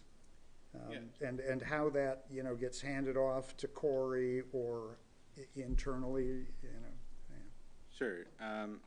Like I said, Corey does handle quite a bit of different complaints, and not all of them are building related, but a lot of them are. The complaints can come through our PermitTrack system is a permitting software that we use online, and it also can come through email or phone. However it reaches us, we will, if it comes to us directly, we will try to deal with it by ourselves if we can. If we can't, we call Corey. So Corey is our, he's helped us a lot, and he'll just almost drop anything and just help us there. So we partner with him quite a bit. But to that point, I mentioned a number earlier. There's a lot of code enforcement actions that don't even make it to our system because we are able to deal with it as they come in, and it's a lot of paperwork for that could bog us down for what staffing we have. So if we can get them to compliance in a day or 2, then that's ideal, and that never makes the systems, But that's, again, part of our goal is for compliance, right? So. And let me add to that. Thanks, Dan. Also, code enforcement is not simply the sort of venue for Corey, but code enforcement is multidisciplinary depending on the dynamic and is it a building issue? Is it a, somebody isn't cleaning up their yard issue? Is there, vagrant property, whatever that is, that's something that could involve all the way from our city attorney's office to the building department, to Corey as code enforcement, to the police, depending if there's a life safety issue or fire. So it's multi-jurisdictional approach to almost every issue that comes up. Some of them are fairly straightforward, and others are extremely complicated. And when we first started this about 5 years ago, maybe 6 years ago, when code enforcement went to PD to start with, Tim and I had constructed a list of maybe, I don't know, there was about 20 properties that were problematic in the city. And, we did 10, and then we did the next 10, and then we moved on. So there's been a very focused, effective response with code enforcement. And to say nothing of the fact that it usually overwhelms our capacity to address it, depending on the situation and the length of time anything is out there. So, yeah, thank you, City Manager Michael. And just to piggyback on that, we have a lot of code enforcement items that a lot of us will take. It's not just Corey, like you said, we'll take on ourselves, but there are a lot of them that just kind of linger, and legal will get involved, and it'll be hard to figure out how to get them into compliance because there's a lot of resistance on the inside. So legal helps a lot. We work as a team, try to get it to that point, but there are some challenging ones out there. Thank you, Daniel. The other thing, and this may just be rhetorical, I'm glad to hear you've got 3 electrical guys. Are you at the point now where you're seeing something, there's going to be a wave coming of EVs, and it's just going to change the whole grid. Is that some kind of education that you're thinking about now, a couple of years, down the road, or has that kind of thing not hit yet? We're starting to see them, especially at homes. They're putting them in there. We're seeing a lot of solar panels putting on the houses and everything, and heat pumps. So that sort of stuff is happening. EVs are definitely part of that. We're not seeing a lot of chargers commercially yet, but I know that is in the code to have them in new buildings to be either ready or to have them put in. So that is coming too. That's part of what the state has recently required. And one last thing about that, recently, I'm familiar with a resident who was going to, wanted to upgrade his voltage for EV, and, building department handled it, permitted it, allowed it to take place, and now they're charging their cars in their garage. No, I'm just thinking about, it's when the dog catches the bus, what happens when you have 500 people with, their superchargers and so on, and, what does that do to the grid when people, because it's going to happen fairly rapidly. All of a sudden, it's going to be like with DVD players or CDs. People are all of a sudden just going to shift, and it's going to happen quickly. And the power brokers from the electric companies are going to be the ones that are going to have some response to that as well. One hopes. Thank you. Is that it? Okay, Councilmember Steinmetz, if we can move the mic his way.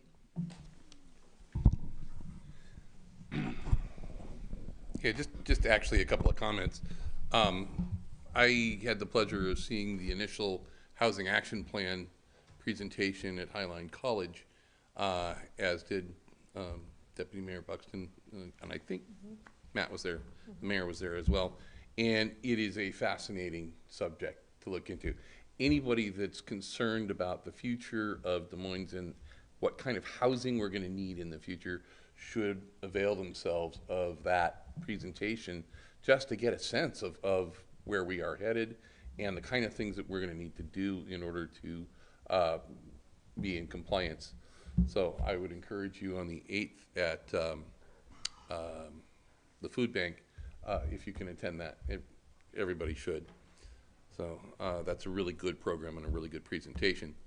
And then secondly is that as a consumer who's gone through the permitting process lately, I built the house tore it completely down, took out the foundation, and started again. We had a very good process. It was not perfect, but your department was responsive. Your department gave good suggestions as to how to come into compliance when there were questions about it, and I just want to compliment you on that. It was not an unpleasant experience at all, and that was great. So thank you. That's good, and no one recognized that Steinmetz applying for the permits was somehow on the council. So. Well, that's why I let my contractors handle it, and I didn't get anywhere near it, just for that reason. You played no role. I'm just. No. Councilmember Nutting. Thank you. This is my second, so I'll keep it short. Chief and I and some other officers had the pleasure of meeting with, and this is for Laura, had the pleasure of meeting with several business owners up at the 4 Points last night. And the biggest response for them up there was that Recology is not working well with the business owners. PD will go through and say, this is what you need to do to keep vagrants and illicit activity not happening on your property. And then Recology will say, we're not going to pick up your trash if you do those things. So I don't know if it's a question or a purpose, but we need to get Recology on the same page as PD. There's challenges up on the highway. PD's trying to make it better for our businesses, and Recology is pushing back. And if businesses have to take 3 or 4 extra steps to get their trash picked up or their recycling picked up, it's just not going to happen. So then it compiles, and then they adhere to what Recology wants, and then illicit activity continues to happen up there. So being part of the waste management, I'd just like some input, and maybe Chief's got some input too as well. Go ahead, and then we'll. If I could just add a quick clarification. So I've been with Corey twice this week on code enforcement issues. And I just want to clarify, I believe it's not just what PD, Police Department, is recommending, but actually, according to Corey, what we're recommending is the code. And Corey said for code enforcement, this, to be in compliance, the business has to do this. And the businesses are saying when they comply with code compliance, Recology's not picking up their waste. So I just wanted to be clear, it wasn't just suggestions. Yeah, absolutely. According to Corey, it's a code issue. Code enforcement, okay. And definitely something that, as they come up with addresses, I mean, we have a government liaison with them. We're meeting with them and their customer service managers and their outreach people. And so, maybe not a one-off, then at one of the monthly meetings, using that as a subject of discussion and, finding, because they're always more than happy to find that solution that works. So I think maybe it's just making sure all parties at the table at the same time. Right, and I think we're gonna have at least quarterly business meetings up along the highway, and maybe we can invite one of you guys next time, because one of the biggest issues at the meeting was the unhappiness or displeasure with Recology right now, so. Well, let me know, and I know they'll be happy to send, to nominate someone at a high level to come and attend those meetings, so. Perfect. Thank you. All right, let's move on to the next subject. Okay, I think we're moving on to.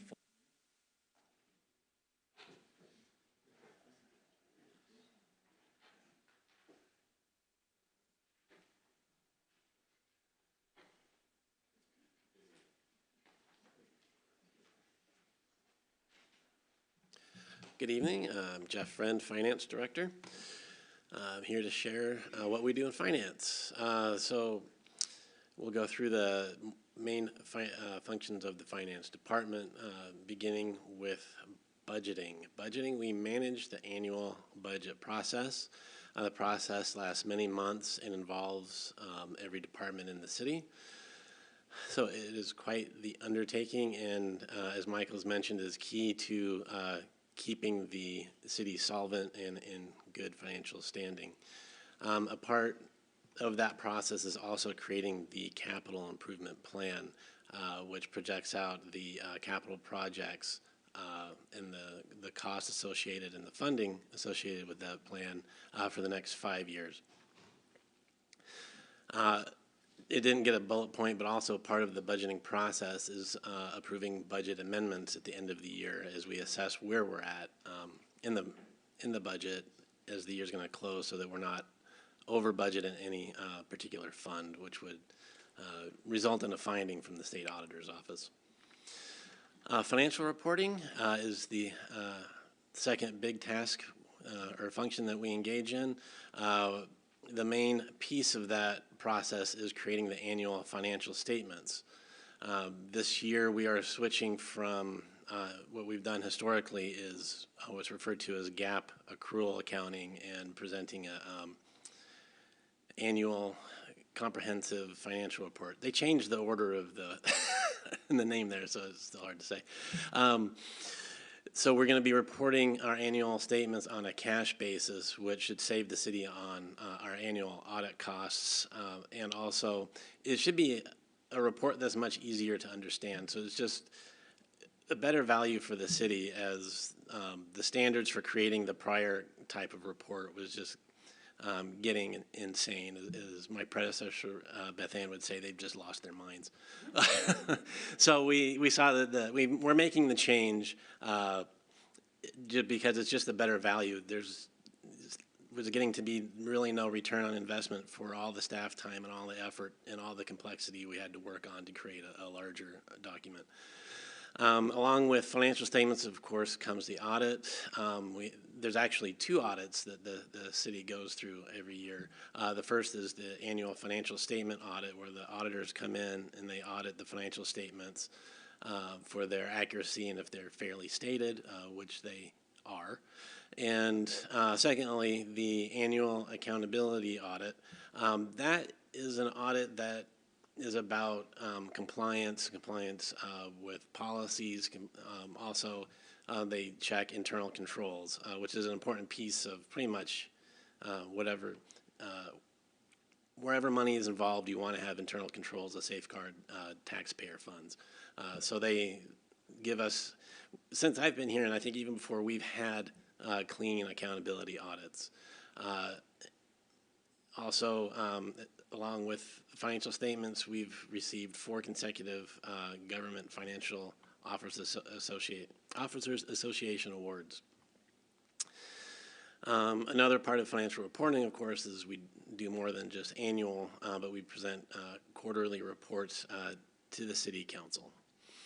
And we also report monthly to each department from the accounting system so they can see their budget and actual numbers as we go through the year. Another very important thing we do is we pay the employees. So payroll, it's almost its own discipline. I think maybe a lot of people think that there's just a button that gets pushed and it spits out paychecks. There's a lot that goes into running a payroll twice a month. You know, people, they get step increases, they might have, you know, benefits change, or, you know, contracts such as with the Guild or the Teamsters might become approved. And then there's a lot of changes you have to program into the system. And those changes get audited. You know, HR works collaboratively, human resources, with our payroll department. We have 24 pay periods a year. This last pay roll period, we had 176 employees and 2 bargaining units. And going on, the general ledger. So at the end of the year, before we can do financial reporting for the whole year, we have to close out the year. That necessitates a lot of journal entries and accounting things that will probably put everybody asleep, but but we close the books. And then when the books are closed and we've done the analysis to make sure that everything is correct, then we can begin working on the annual financial statements. And that's really one of the things we're working on at the current time. There's also the treasury function. So as I mentioned before, we have internal controls. One of those is that we monitor our cash. We monitor it more than on a monthly basis, but we do on a monthly basis bank account reconciliations. Then again, part of the treasury function is also investments, and so we make investment decisions. So we do have investments in certain bonds, and sometimes those mature, they get called, and then we meet with our broker, and we choose new ones to invest in. So that's when we make investments. Issue debt. So the other part of a treasury function is issuing debt. So when the city decides at one time or another to issue bonds, that comes from finance. There's a lot of preparation for that before the bonds are actually sold. And then after the city takes on bonds, we have to make sure to make our debt payments and comply with the bond agreements. Okay, and the next bullet point, we also respond to financial and special requests from within city government and city council. So it could be, someone might look at their budget and say, ask finance, why is this number? And, I had these plans, but this isn't what I expected. So there's a lot of analysis that goes on, or, back and forth with departments in a collaborative way to communicate what was anticipated in the budget, which may, sometimes people forget there's a lot of numbers. But we work with other departments when they have questions about what's going on with their budget. Okay, the next 2 bullet points is we collect money and we spend money. So accounts receivable, we process business licenses and business and occupation tax payments. In fact, and I think I have in a later piece of this presentation, we've hired last year a staff accountant whose primary focus is working with the business licenses. And that's a unique position because it's also kind of a customer service position, because we get calls from businesses if somebody's trying to get their license. Maybe they're having an issue with the portal, or they have questions about how much they should pay for their license. They can call finance and they can get that customer service.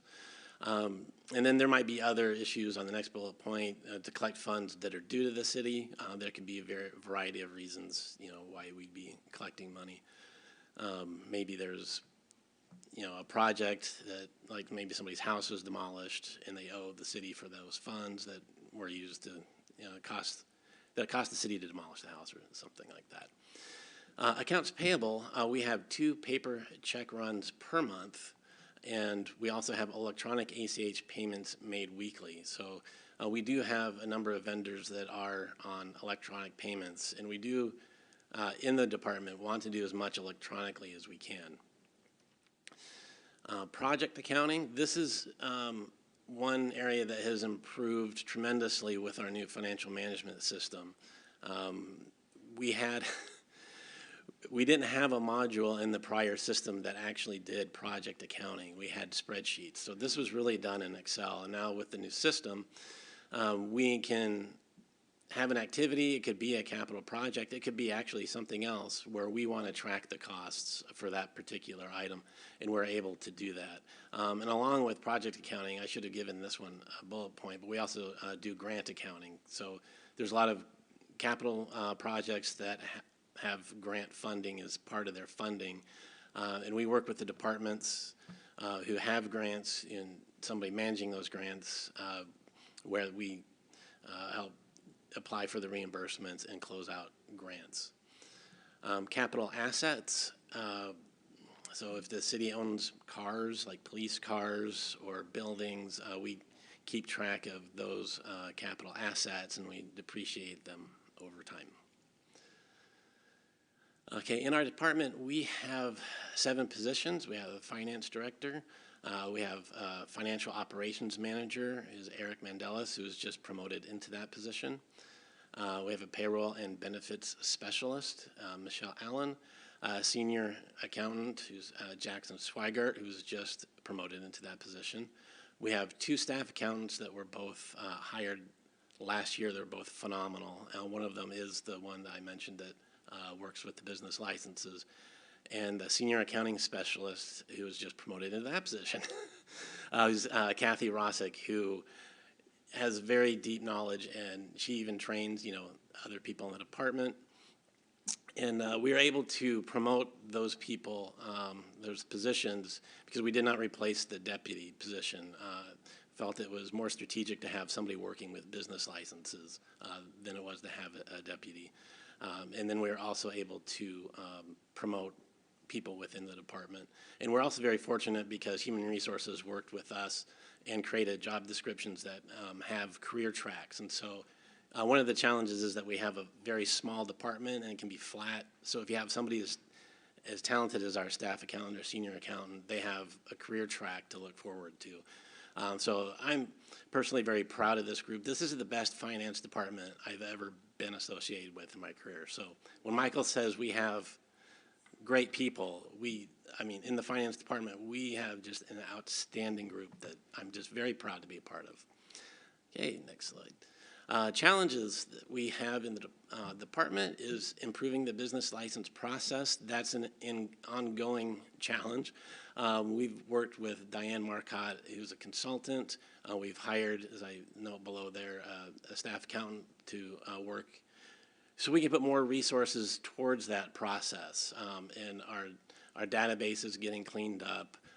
File Local is the portal that is used for the business licenses. They have new leadership that I'm very impressed with, and so we've been working with them, and I think it's getting a lot better than it was a year or two ago.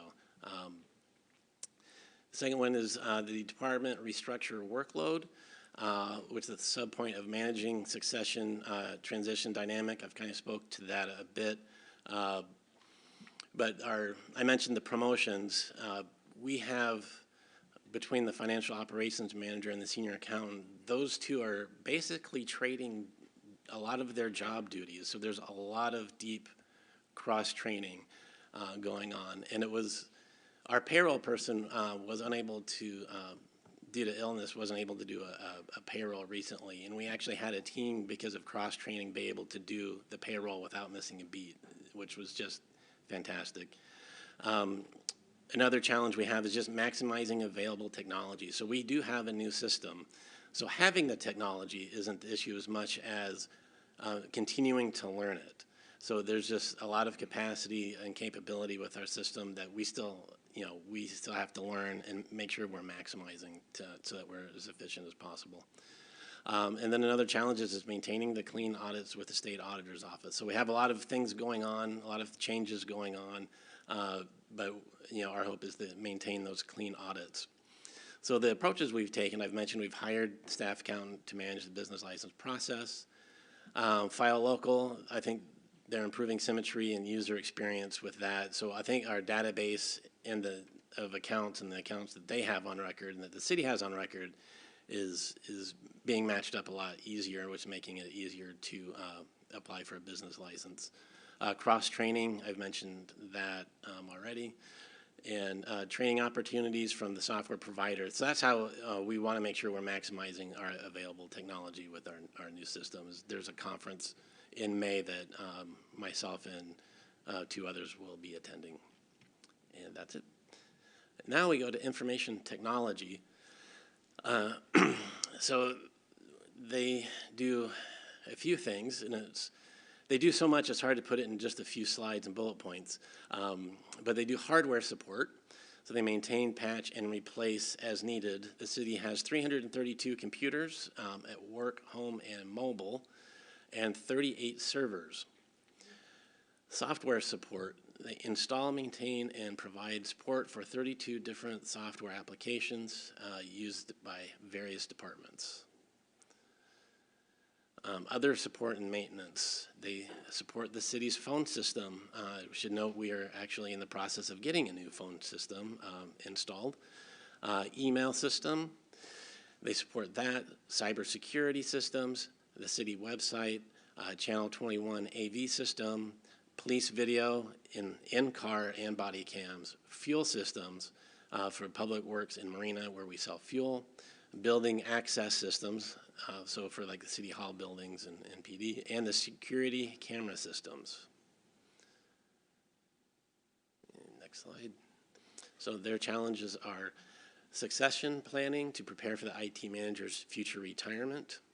The department consists of the IT manager and I believe 2 systems administrators. I'm not sure if I got the exact job titles right. We didn't list them out, but there's 3 people that make up our IT department. Another challenge is more hardware support with hybrid work environment. COVID accelerated shift away from in-person processes to ones requiring technology, which has increased their workload. And finally, as older systems are replaced, the new systems are more complex and require more support resources. For example, the old financial system had 1 server. The new Munis system requires 6.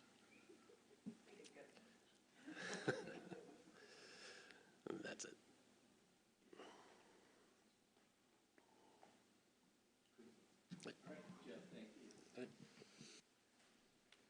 Questions, comments? After these questions and comments, we're going to take a 5-minute break. Councilmember Harris. Thank you. Thank you, Jeff. Just for, just roughly speaking, how many man hours does it take to, person hours does it take to generate the quarterly reports that we take a look at?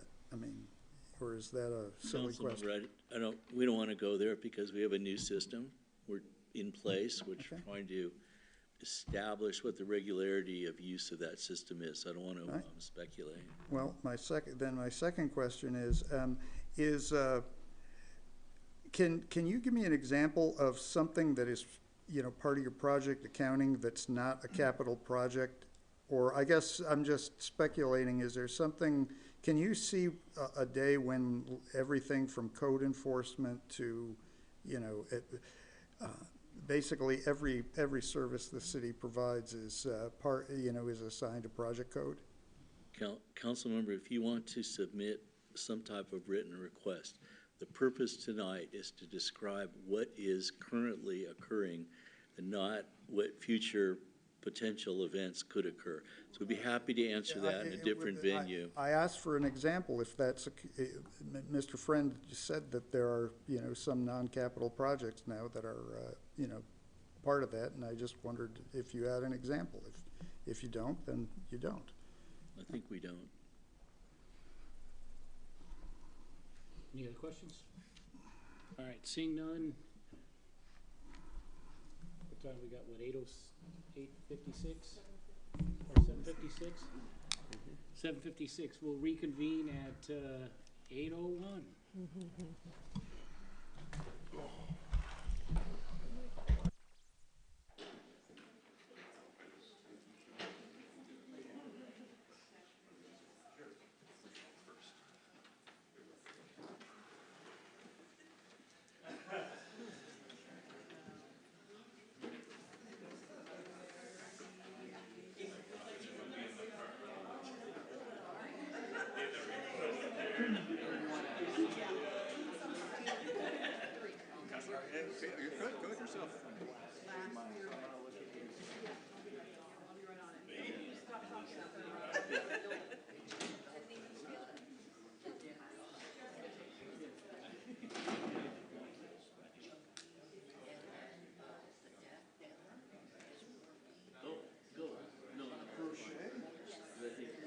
See, I knew the difference. See, I think I should get some points for that. Sure.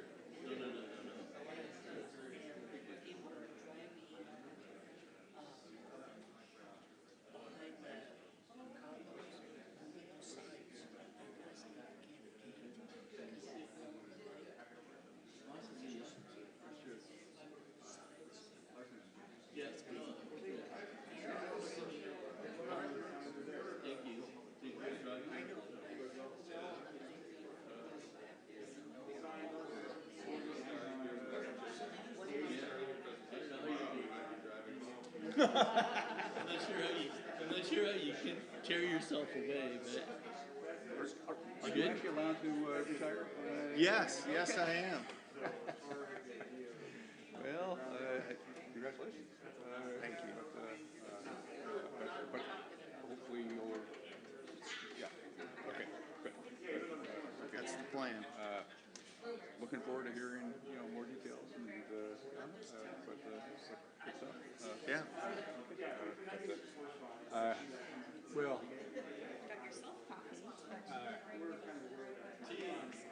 Was in a meeting right before this, what's going on, a few high-level issues, and with pursuit. As you may as well here, it's still like 50-50 if you can get through the house. Really? There's going to be a pushback on the floor. And as one of the leaders said, first thing we come up is truth. It's got to be passed. So They're not going to give much of it. I mean, it's either going to go or it's not, which is good. And if there are enough people who are going to have amendments on it, that in fact will kill it because than to say, put on top. Because I set up to fill these other 100 bills that are waiting to get to go.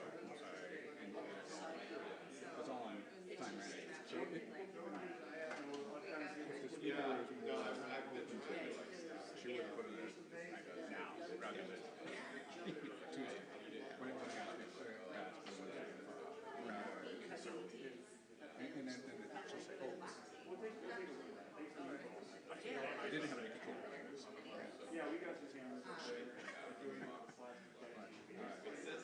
And that funding thing, you know, they have a, interestingly enough, and I think I was looking at Dana's comment, but I don't know if it was Dana's or somebody else's. But they did talk about this when I was down at Olympia for Waspik Day. Yeah. This year's budget is projected to be the largest in the history budget, more money than they've had to work with. So if this year, if that's too big of a budget hit this year, then that concept is never going to work. If it can't work when there's more money than the state has ever had to work with, it ain't never going to work. It's a 5 point surplus, but a huge amount of that is going to be sucked up by new contracts. And then there's these housing initiatives. It's all about priorities. Yeah, no, right. No, it's either a priority or it's not. Yeah. But there's an additional $500 million going into housing likely this year, but this would be something along that same amount. But $250 million police, $250 million housing, but doing zero to police. And it's not taking money away, well, it's taking money away. What I want them to pass is the no traffic stops for low level. So Anyway, people are sorry, gonna Harold. quit buying tabs. Because they can't get pulled over for it, so why would you get it? All right, if we can get everybody back. Amendment out there that might do it. Everything except that. That you could pull it over if it's more than 6 months. But no, there's.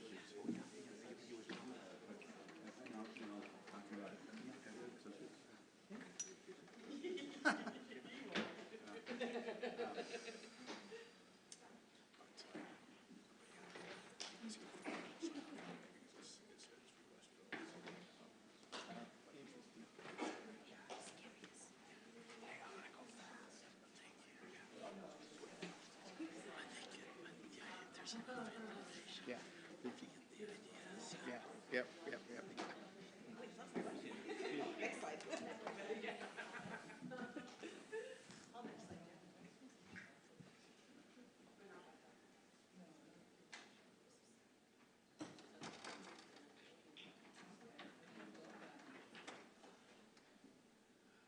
All right, let's go ahead and get started.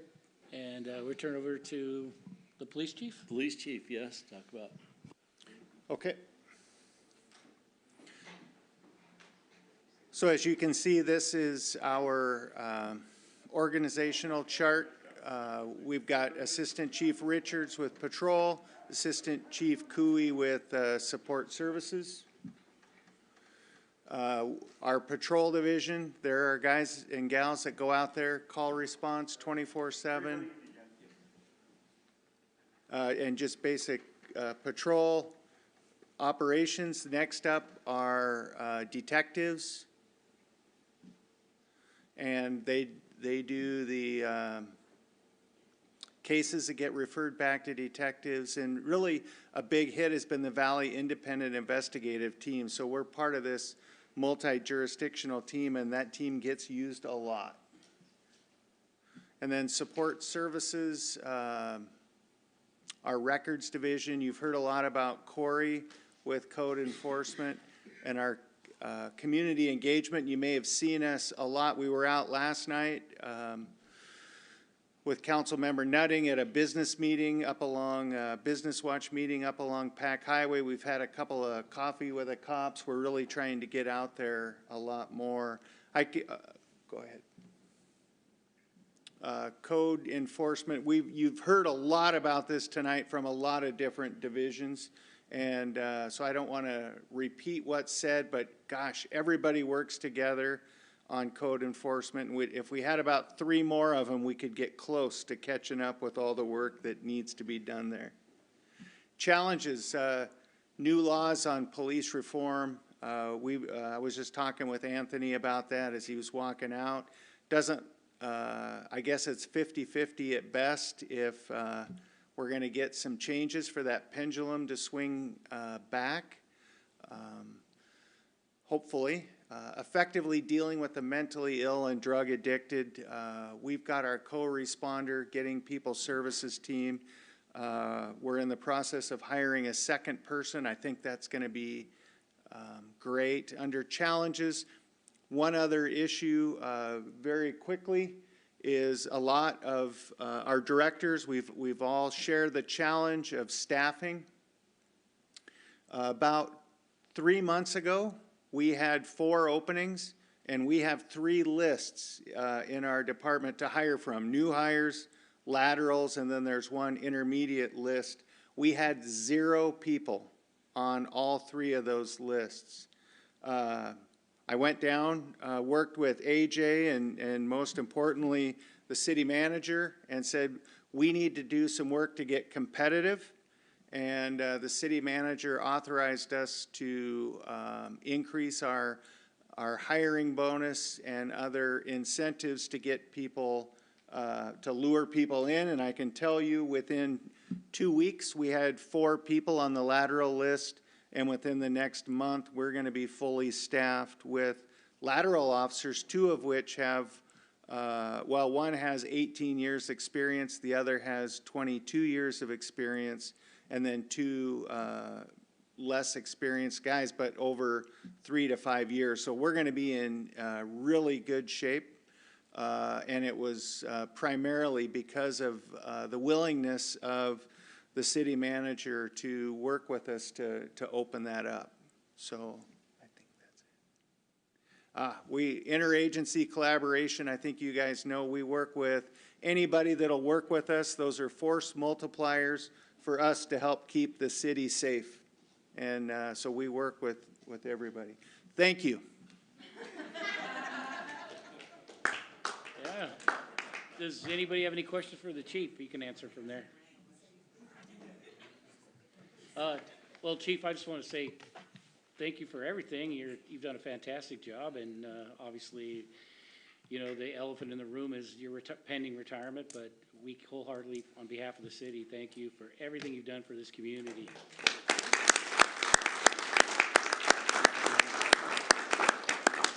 All right. Seeing none, we will move on to the court system, right? Legal department. Legal department, we have Tara.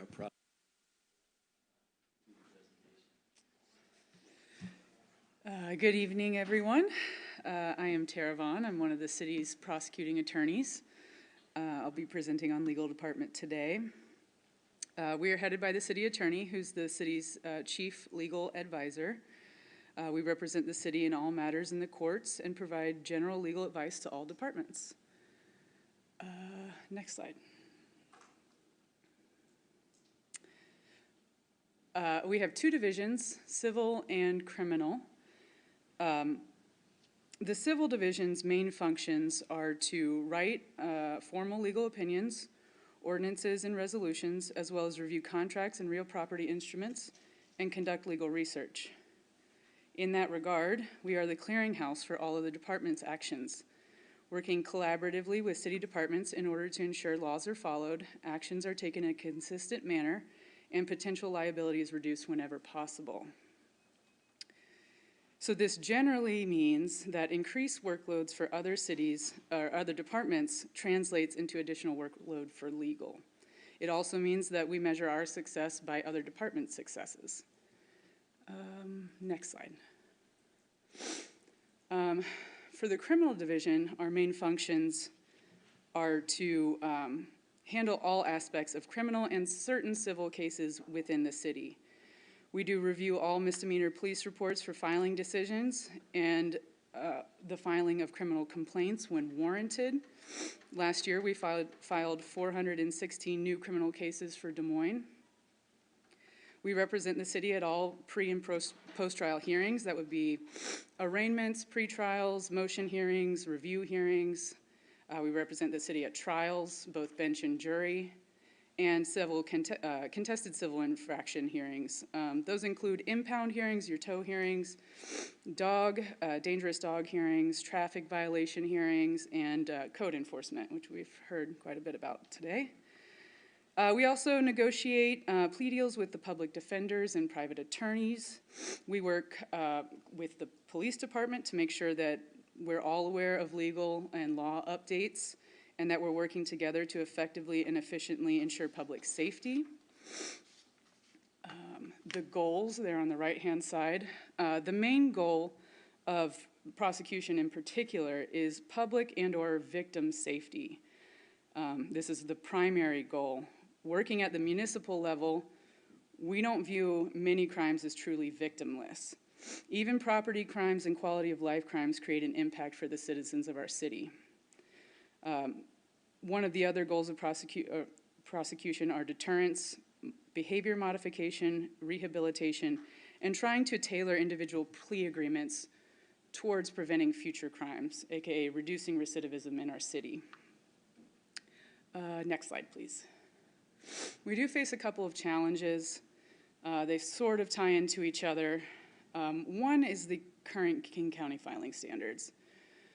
For those of you who aren't familiar with what filing standards are, you can have a situation that essentially meets all of the elements of a felony level crime, and a particular felony prosecutor's office have their own filing standards that determine whether they will actually charge that incident as a felony or not.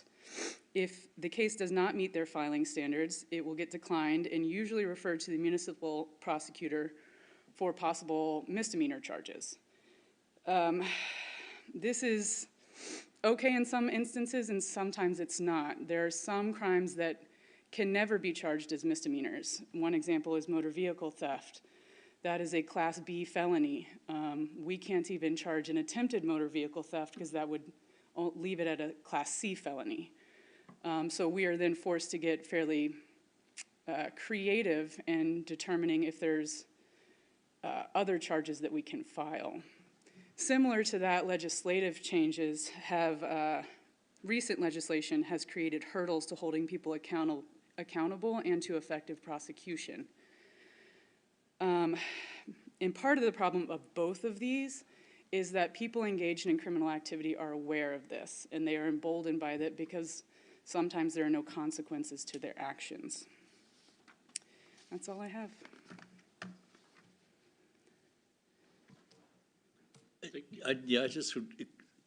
One quick comment, and the hardest part of my job is figuring out that I can't kind of call out any particular department for their excellence, because all of you do it, so it's across the board. But our legal department, which is small, is so incredibly effective, and the advice that comes from that legal department, spearheaded by Tim, is just excellent. And so all of your efforts are just outstanding, but then you get to match that along with our public safety and the police department, and now we'll hear from the court, and it's at the same level. And so we are so well served by the especially on the judicial piece, public safety, but that's not to say that everyone who preceded that were not well served by those either. So, but I just want to call it out. Tara, thank you. Thank you. My hat's off to you too. Just gonna say, got a tough job.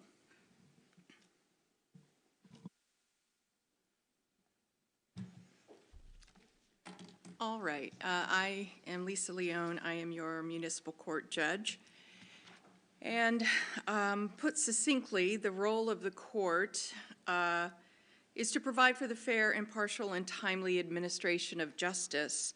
To do so, however, requires not just the judge, but a team of well-trained court employees who understand and are committed to the court's mission and who work cooperatively with the judge every day to maintain the public trust and confidence in our court system. Currently, the court has 10 full-time employees 1 part-time, and 1 extra hire. There's been discussion earlier of succession planning that was done, I don't know if it was last year or year before, but that has worked as planned in that I was fortunate enough to promote from within when 2 of our most senior positions became vacant last year. Melissa Patrick, who's formerly our support services manager, was promoted to Director of Court Administration. She will also serve as our DUI court coordinator going forward. Okwa Lewis, who is one of our senior court clerks, was promoted to Court Operations Supervisor, and she will be overseeing the technical aspects of our day-to-day operations. These promotions were well-deserved, and because we had succession planning in place and they were both more than adequately trained, both immediately hit the ground running in their new roles. The court recently filled 2 court clerk vacancies and will be onboarding 2 more FTEs later this month, which you can go to the next slide, brings us to the court's primary objective in the first half of this year. Similar to other city departments, hiring is only the beginning. The next step is to ensure that all new hires are adequately trained. So given all of our new hires, as well as change in senior management, team building will be a primary goal for the next several months. Taking the time to do that team building, as we all know, encourages communication, mitigates conflict, builds trust, and increases collaboration among team members. And we will achieve this through team retreats, ongoing team building exercises, and other training opportunities. With an energized and motivated team, we can better serve the community. Next, I'll talk about the transition to hybrid court, which is both an opportunity and a challenge. As you all know, having the ability to move court hearings online was key to our ability to maintain continuity of operations throughout the pandemic. After nearly 3 years of experience with virtual court, and as we open back up fully to the public, we intend to retain the best of the virtual court options for many types of hearings and cases, including traffic and camera tickets, as well as pretrial hearings in many criminal cases. However, physical presence before the judge is necessary for critical stages in criminal cases, such as, for example, arraignment, probation revocation, or plea and sentencing hearings. So the first step in our hybrid journey was rethinking how we calendar all of our many cases that we hear on every single day. We did solicit input from attorneys on both sides of the aisle, and the aim was to increase hearing capacity while still ensuring that each case had adequate time for a full and fair hearing. The next step was to update our shared space here, which serves both as council chambers and the courtroom. I greatly appreciate the executive branch working cooperatively with us on the changes. Special shout out to Bonnie, who worked closely with Melissa to ensure we ended up with an updated, more modern, and dare I say, a calming vibe, which I would argue works well for both court hearings and city council meetings. But I digress. So the next challenge on this journey is to ensure that all parties can seamlessly switch between virtual hearings and in-person hearings. This requires a significant upgrade of our audio and video technology, and that is in process. The City Attorney's Office, our public defenders, and court users have been exceedingly patient as we make this transition and troubleshoot along the way. Items 3 and 4, I don't want to go too in depth because I've already talked about therapeutic court. I've also previously talked about DUI court, and I guess there's a couple things I would say about this. I recently read a law review article that referred to municipal courts as laboratories for innovative approaches to justice tailored to the communities they serve. And I couldn't agree more. I have had the opportunity, as I said, to speak in greater detail about the use of therapeutic approaches in addressing serious substance use disorder or mental health challenges of those individuals accused or convicted of crimes.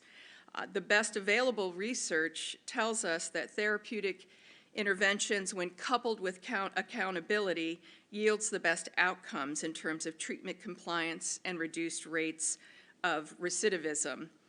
The court is fortunate. There are many municipal courts who do not have this, but our court is fortunate to have a support services department.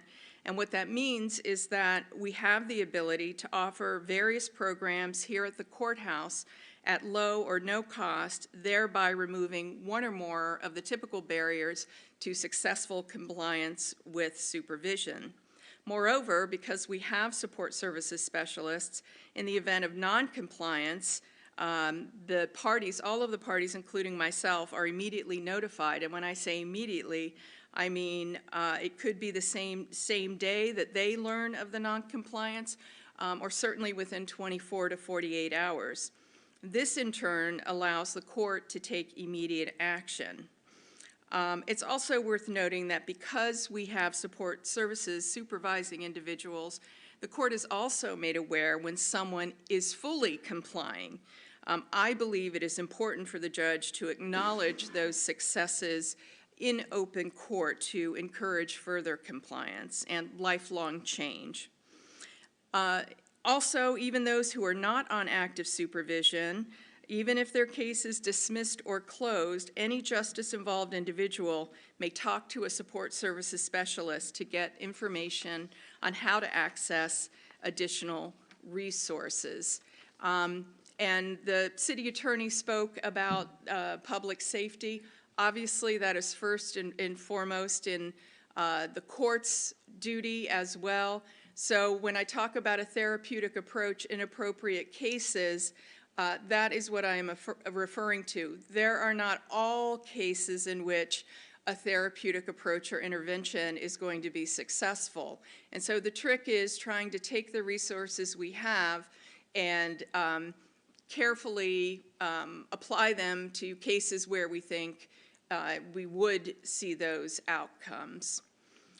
Beyond that, another current objective, given that we have been online for so long and now that we are returning, we are opening our doors back up, is we really want to focus on offering the highest quality customer service. This means additional training in reviewing and updating procedures. It also means that we train our court team not only in the basic principles of good customer service, but also in de-escalation techniques, implicit bias, and cultural competency. Although individuals may not, for a host of reasons, ever choose to be in court, it is my responsibility as the judge to make sure that the courthouse is as accessible and welcoming as possible to all those who have business here, and to ensure or guarantee that every individual is treated with dignity and respect. Next slide. We can talk about the challenges, and I'm going to start. I spoke about the challenges with the hybrid model, given that we're still in the process of upgrading audio and visual equipment. And number 4, the onboarding training new employees. I also addressed that at the top of this presentation. Again, these are examples of issues that present both opportunities and challenges. I want to move down to the bottom, adequate space for staff. That is really an ongoing challenge. The court requires office space for 10 full-time employees, well, for all our employees, but we have 10 full-time employees. We do have a rotating remote policy, and we are really doing our level best to make do with the space allotted, and I know that we are not alone in this challenge. I know that there are other city departments who are similarly challenged. But I thought it was important to raise just to keep it on the radar, especially if there's any future discussion regarding relocating or expanding City Hall space. Now I'll go back to the first one, legislative and ongoing procedural changes. So whenever there is a significant change in the law or in the court rules that govern procedures in the court, it can impact court operations in ways both large and small. And once a new law or rule is enacted, the court is duty-bound to follow it. In the words of Yoda, there is no try, only do, regardless of the impacts. And, gosh, I thought I'd get a laugh out of that. Wow. I know, it's a long night. Okay, good, thanks. Throw something in there. So currently, the legislature is debating competing bills related to drug possession, some of which, though well-intentioned, would create significant challenges for the court. And Madam Prosecutor touched on that in her presentation. And then lastly, I'll address the felony decline policy. I want to make very clear that any and all charging decisions are within the authority of the executive branch by way of the prosecutor. So the court has no role in the charging decisions, but the court can only speak to the impacts that a policy like this has. And in this court, what it has resulted in is increased number of cases that I think any practicing criminal attorney would read the police report, whether it's domestic violence or a theft case, and say, wow, yeah, this really is a felony, but it's being filed in this court. So with that, I will conclude, and I'm more than happy to answer any questions anyone may have. I don't call. Sorry.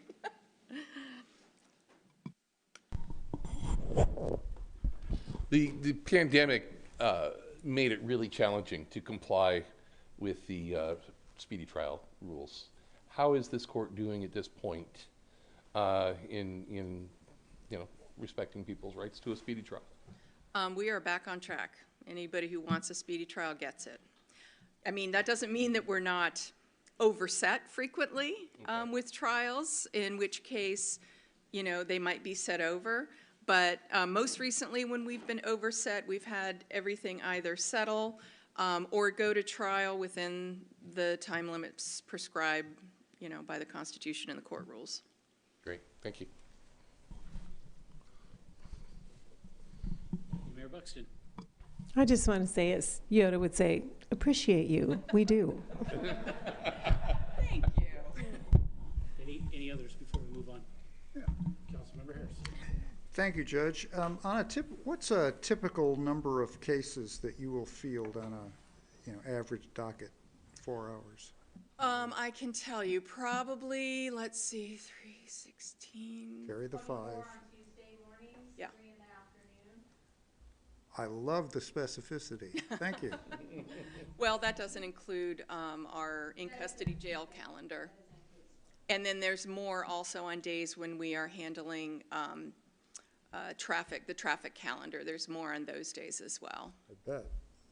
Yeah, thank you. You're welcome. I broke it. I don't know what I did to it. I don't think the green's coming off there. Hit that switch. Thank you, Judge. You do a wonderful job, and your staff too. Yeah. Appreciate your efforts. And Judge, you have to forgive me, but every time, it's always better for you to appear before us. For us to appear before you. Okay, sorry. So I think we're going to move on to the marina. Scott?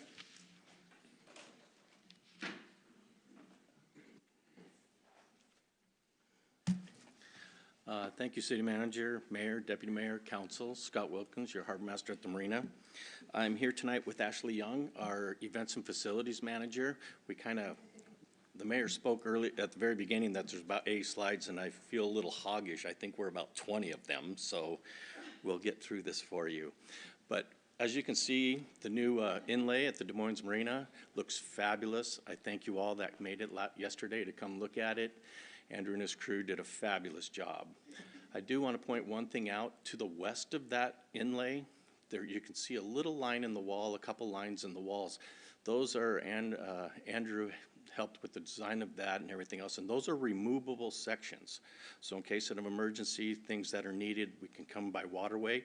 We can actually remove part of that wall to barge in equipment, supplies, whatever that might be necessary. So really, there's a lot that went into this whole entire marina design. Next slide, please. Some facts about our marina.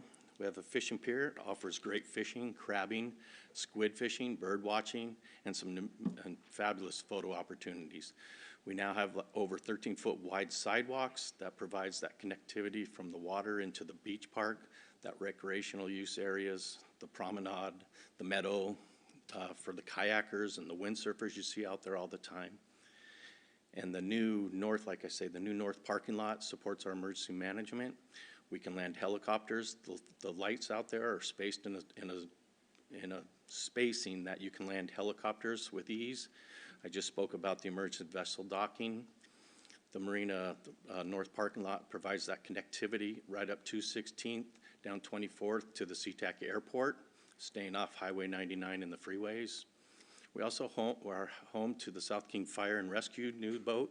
Love that thing, it's awesome. And we also are home to the King County Police Vessel. Some of our environmental protections, we work with Trout Unlimited in the state to do salmon rearing each year. We have other wildlife habitat. We work with the Mass Center. They come down and do night classes. It's kind of fun to shine lights in the water at night and see what kind of marine life there is. We also work with the UW. We have some mussel cages throughout our marina for that they do what they do, and also we help with doing some water quality monitoring over in the creek, so we're really happy for that. We have the Department of Fish and Wildlife vessel within our marina also, and they help us out with compliance and things. Some of our marine facilities, we have the dock to support the fast ferry taxi. We have the dock there that showcases Ranger tugs and their new vessels. It's one of the largest selling boat manufacturers in the U.S.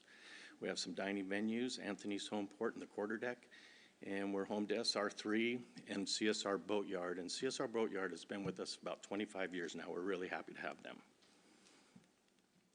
Scott, if I may add to that, Please. also, I believe we also have the moorage for the Maritime High School. Yes, yeah, we do. We also, each year, the summer, they bring down, Captain Jack, I think it's called, I'm sorry. And yes, we supply the water moorage for them, and that's fun to see. It's fun to see. Thank you. These quick pictures are actually the uplands. They don't include the water. This is the uplands that the marina staff takes care of every single day. The marina there, on the right-hand side is the Redondo Boardwalk, fishing piers, bathrooms, parking lots, the fishing pier itself at the marina, and then we do the beach park and the beach park trail every single day. Thank you. For those that don't know, the marina is an enterprise fund, meaning the marina must be self-sustaining. The revenues earned from marina services such as fueling, moorage, and stuff must not exceed the combined total of all of our expenses, which are salaries, repairs, bonds, all that stuff. No general fund money helps support our marina, and no property taxes help support our marina. Thank you. Our team at the marina, we have 10 employees that work for the marina. Harbor Master, the Assistant Harbor Master Katie, 2 office specialists, Tara and Andrea, 2 harbor leads, Jeff and Pat, environmental specialist Jonathan, 3 harbor attendants, Dave, Travis, and Sean, and we usually try to hire 1 or 2 summer helps during the summer season with the high demand on fueling and guest moorage. The marina services and maintenance staff also operates as essential staff. We have a fuel dock on marine waterways, so we were considered as an essential staff when COVID began, and we continue to do so. We also help out with inclement weather and any other emergency events. We work closely with the other city departments, our public works team, our engineering, legal, we use Tim and Matt all the time, police department, finance, human resources, emergency management, and of course our city administration. We also work closely with South King Fire and Rescue and the Department of Fish and Wildlife for any emergencies that happen throughout the marina or close to Puget Sound there. What we do, we maintain 14 docks, open and covered docks.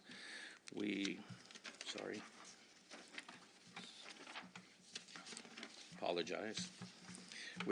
We have 77 dry sheds and 40 lockers we oversee. We have 30 to 35, depending on the size of boats, in our guest moorage facility. We have very busy fuel dock, especially in the summertime. We have 3 pump-out facilities. We have tenant restrooms, public restrooms that we clean daily. We have the public fishing pier. We have the marina floor. We have the beach park. And then we have the Redondo Boardwalk parking facilities and restrooms down there. Thank you. The marina maintains a 24-hour day, 7-day-a-week operation. We work a lot of holidays. People like to go boating on Labor Day, 4th of July, Memorial Day, so we're there. We're there 10 to 12 hours a day. 6 servicemen, they work 2 shifts, Sunday, Monday, Tuesday, Wednesday, and Wednesday, Thursday, Friday, Saturday. So we have 3 full-time employees there each day. Wednesday's kind of a doubled up day, which helps us get some projects done. We have the emergency management there. We have a spill trailer that was given to us by the state, has about 200 feet of hard boom, a lot of soft oil absorbent booms, fire extinguishers, life vests, anchors and chains, floating buoys, navigational aids, and we're ready to be pulled out anytime if need be, if we have an emergency.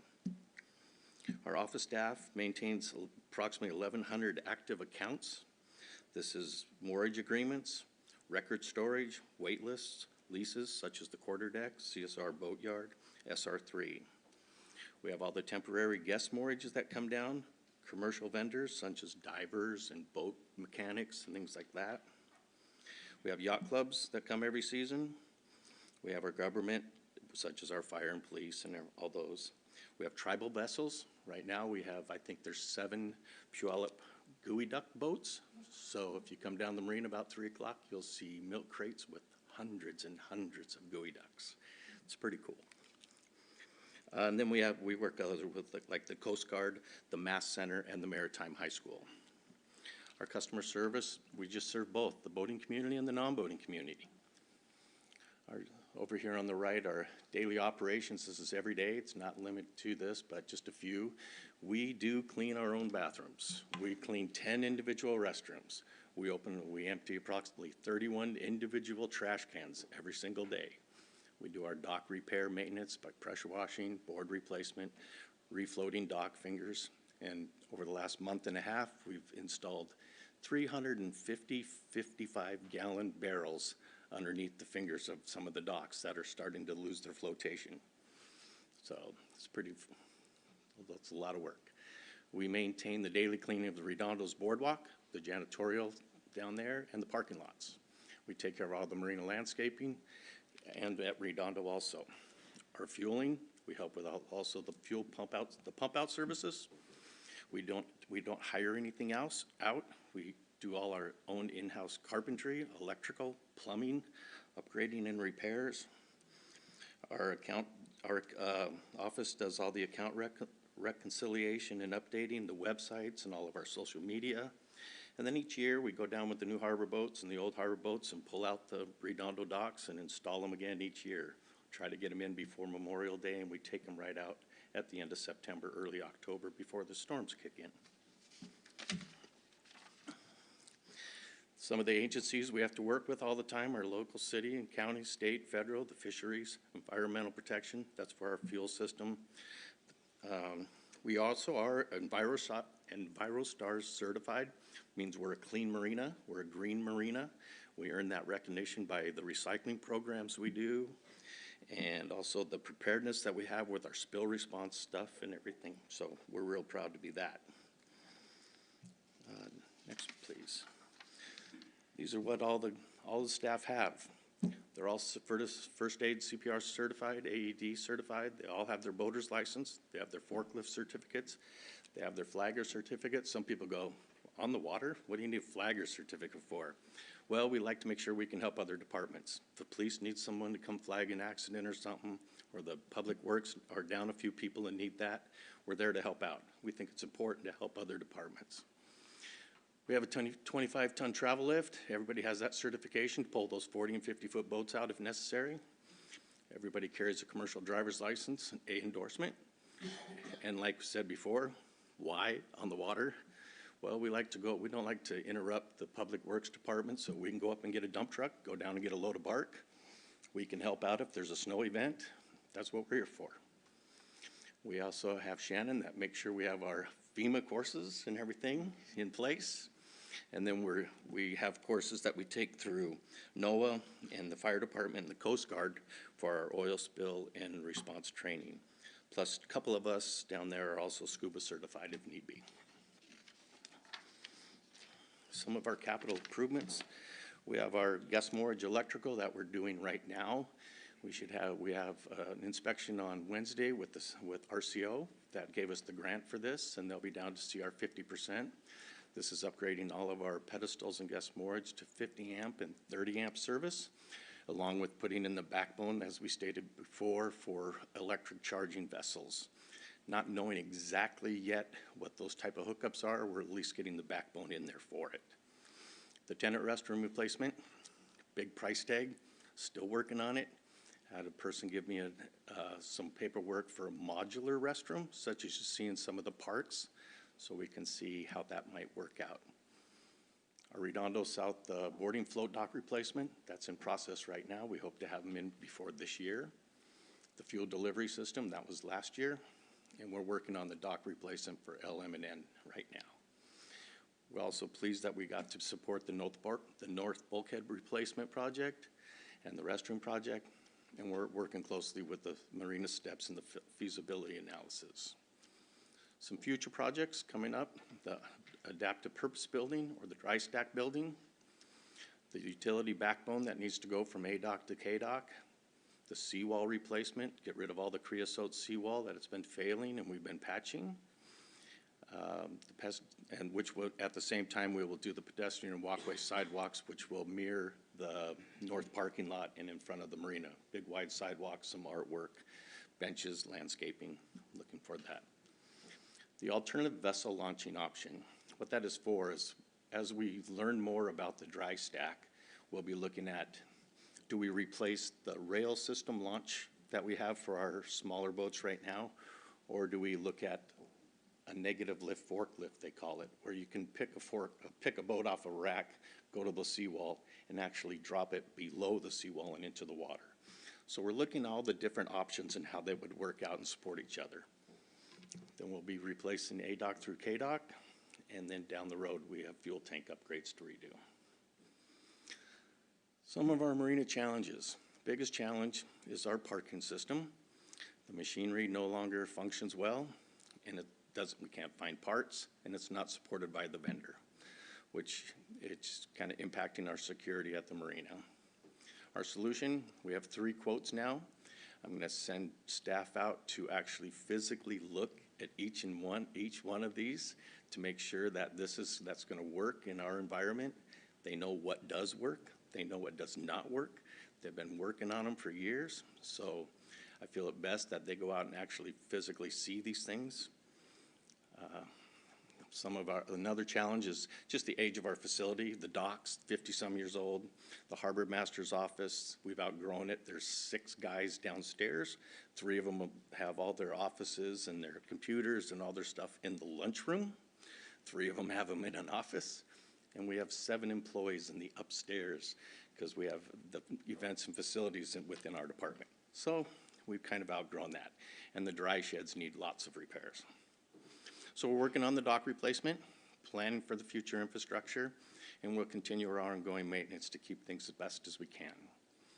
One of the Redondo challenges we feel is staffing. With only 3 employees at the marina each day, you can be at the fuel dock for hours. If someone's taking on thousands of gallons of fuel, you can be cleaning a lot, so we don't have a lot of time that we can spend at Redondo. We get down there, we clean things, we empty things, we check parking, we do whatever. So I think for us, a good solution would be looking at hiring a seasonal full-time or 2 to manage that location, especially during the summer months, to help with parking, help with the boat launch, and just keep the facility tip-top shape. And I think that was my last slide. Yes, it is. So this is Ashley, unless there's any questions. Any questions for Scott before we move on to Ashley? All right. Thank you. Thanks, Scott. All right, good evening, everybody. My name is Ashley Young. I am the Events and Facilities Manager. Events and Facilities reports directly to the marina, a little bit unusual for our city, but largely due to proximity. As you can see, the marina is incredibly helpful with the beach park facilities. We have 2 additional full-time, well, a little bit of background. I come from a background in advertising and public relations. I've been working in hospitality since I was 9, slinging coffee for my parents at a coffee shop. And I've been managing events since 2015, but I've been doing it for much longer than that. We also have Courtney Wilt. She joined us in June of 2021. Her experiences in program and event coordination, an extensive background in hospitality. She comes from food and beverage, hotels, and has worked in historic facilities. We also recently just hired Robert Thomas. He hails from Missouri via Oregon and moved to Washington just to take this position. We're very fortunate to have him. He has a background in parks and recreation management and has also worked at historical facilities like the beach park in the past. We also employ approximately 5, in an ideal world, 15 yearly seasonal staff to help with our events. They do everything from helping lead our events with Courtney and Rob, drive shuttles, do parking management, and set up and tear down facilities. Next slide, please. Our primary function is to operate City of Des Moines rental facilities for public, private, and community events. Those facilities include the Beach Park Event Center, which is a historical facility, has access to the meadow, 3 indoor facilities, and a picnic shelter. We can have probably anywhere from 300 to 2,000 people at the beach park on a big event day. It is located 15 minutes from the SeaTac Airport and 30 minutes from Seattle, Tacoma, and Bellevue, making it a great facility for people looking outside of Des Moines as a location for their gatherings. That's the dining hall, auditorium, Founders Lodge, and Meadow. We also have park shelter locations that we rent out, Wooten Park, Fieldhouse Park, Soundview Park, and the Beach Park Event Center has its own picnic shelter. When we have staffing capabilities, we also will manage the private events at the Fieldhouse, the Activity Center. We do limited at the Activity Center right now, and we have not been able to staff up enough to do the Fieldhouse since COVID. We hope to get to a place where we can in the future. We also manage all of the events that take place on the marina floor, and so when we say the marina floor, we're talking about the parking lot. So for example, the Farmers Market, Ramfest, which is a booster club for Mount Rainier, event that happens every year, and large events like Wheels and Keels. And then we also have that little sculpture park next to SR3. There have been some events there in the past, and we're hoping that we can market it to people as an ideal location for the future. Some additional functions of our department is we promote and market City of Des Moines rental facilities. For example, celebrations of life, company events, community events, festivals. Every event is very unique. No 2 events are alike, and even an event that occurs annually can have significant changes from year to year. We ensure compliance for all of the events hosted on our property. And just a few examples are Washington State Liquor and Cannabis Control Board permits and licenses, insurance coverage, health permits and licenses from the health department, and fire inspections from South King Fire and Rescue. We also coordinate the routing of special event permits. Special events are a way to make our city a destination city. So the coordination of these events and these permits are a way for us to grow and have people find us as a desirable location. We hold large events like Rotary's Blues and Brews Festival, recycle events that happen either at the Activity Center or at the marina, the Farmers Market, Destination Des Moines events, and then the Wakulima USA Mavuno Festival. that happens at Marigate Park and is a collaboration with Highline College. We also have managed the mobile food vendor pilot program. Everybody knows it as food trucks, but we're kind of trying to walk away from that because we're discovering that people serve food not just inside of trucks, but in several different ways: trailers, tables, tents, etc. Our finance director, Jeff Friend, mentioned that we were in the process of signing a contract with the Washington State Food Truck Association. That contract has recently been signed. We are undergoing site inspections with them currently, and they will help us develop a pilot program for mobile food vendor operations. And then they'll also recommend some code adjustments for future operations within the city. Another function that we have is we support the Des Moines Arts Commission. The Des Moines Arts Commission, as you know, holds several arts and culture programs within our city. We have a truly fantastic commission. It's a small yet mighty commission, is what I say these days, but some of those functions are, of the staff are creating and managing the budget, create program scopes, execute contracts, coordinate programs and events, and attend and work those events. And also, we do a lot of training. As you can see, it's really important throughout all the departments that have presented today for there to be training for our employees. So we do have things such as CPR training, driver's training, and emergency response training. Next slide, please. To kind of elaborate more on the Arts Commission, so we, some of the events are the Summer Concert Series. That's a 8-week concert series in the beach park on the meadow there. Theater in the Park, that's anywhere from 2 to 3 outdoor theater programs in the summer. Squidorama, which is a collaborative event with the Mass Center, held at their aquarium every November. Squidding is a really huge feature of our city. It's a very deeply cultural experience for those who live around our region, and squidding season is a really, really big deal. So it's really fun that we get to support something so cultural and unique to our city, and we add the education and science element with the Mass Center. Our recently developed utility box art program, we have 5 wrapped boxes. We're working on additional 5 right now. Arts grants, and the sculpture program. We also assist with special events such as the 4th of July celebration and Stormfest. These are City of Des Moines hosted events. We also assist with city meetings like department meetings and retreats.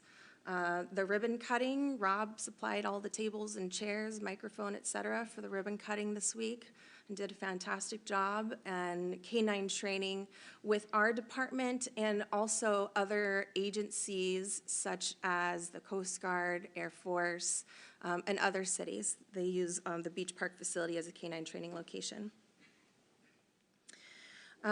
We also network and collaborate with a lot of outside organizations. It's actually one of my favorite things to do is to connect people.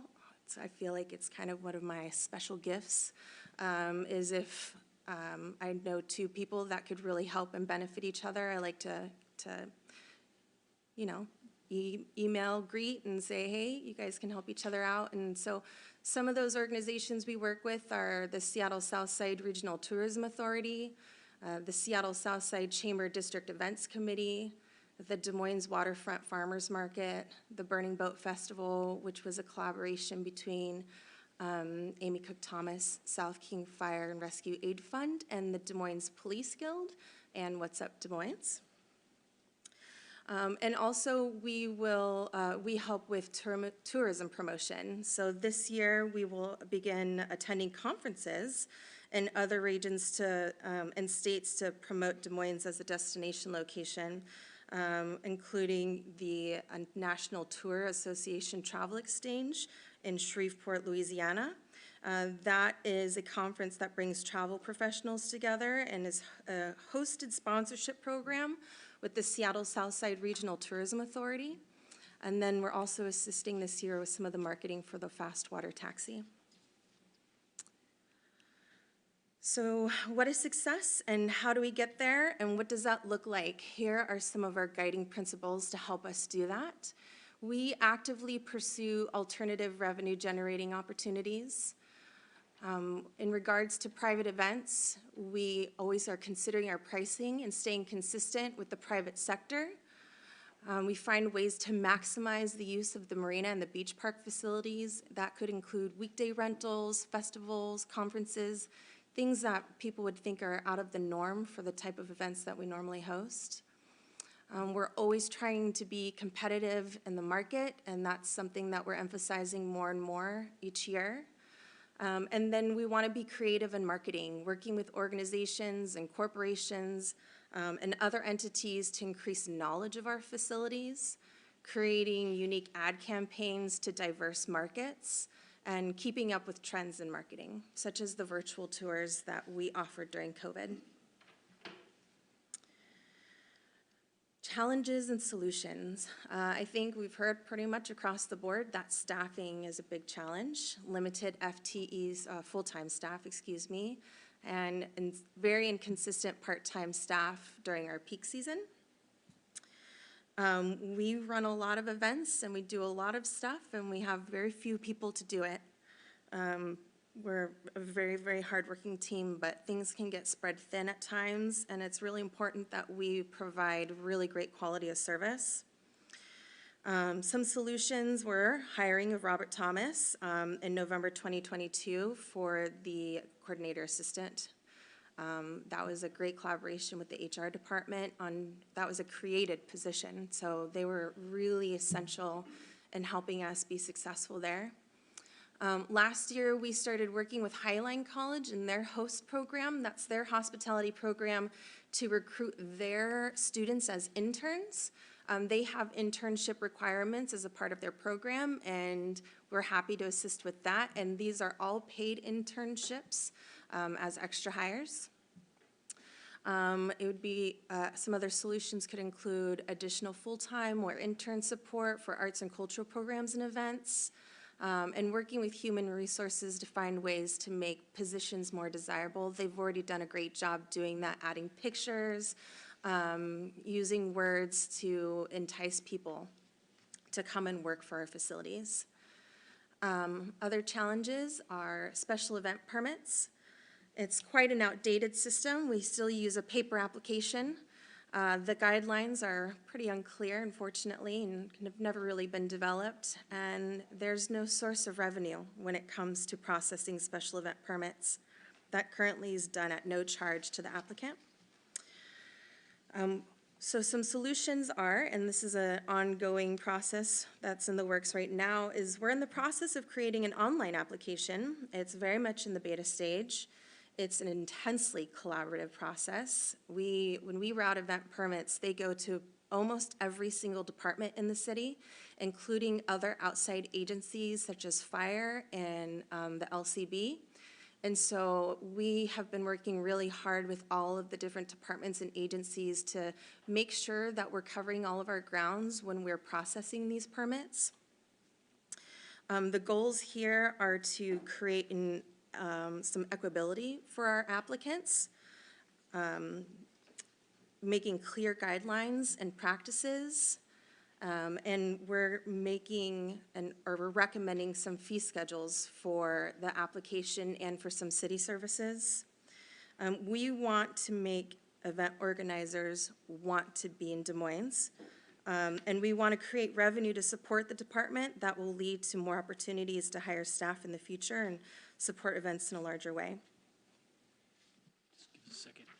Council, we're coming up on 9 o'clock, and I think what we do is we get somebody to make a motion for an hour. I don't think we'll take that long, but we don't have to extend past that point. But we make a motion till 10.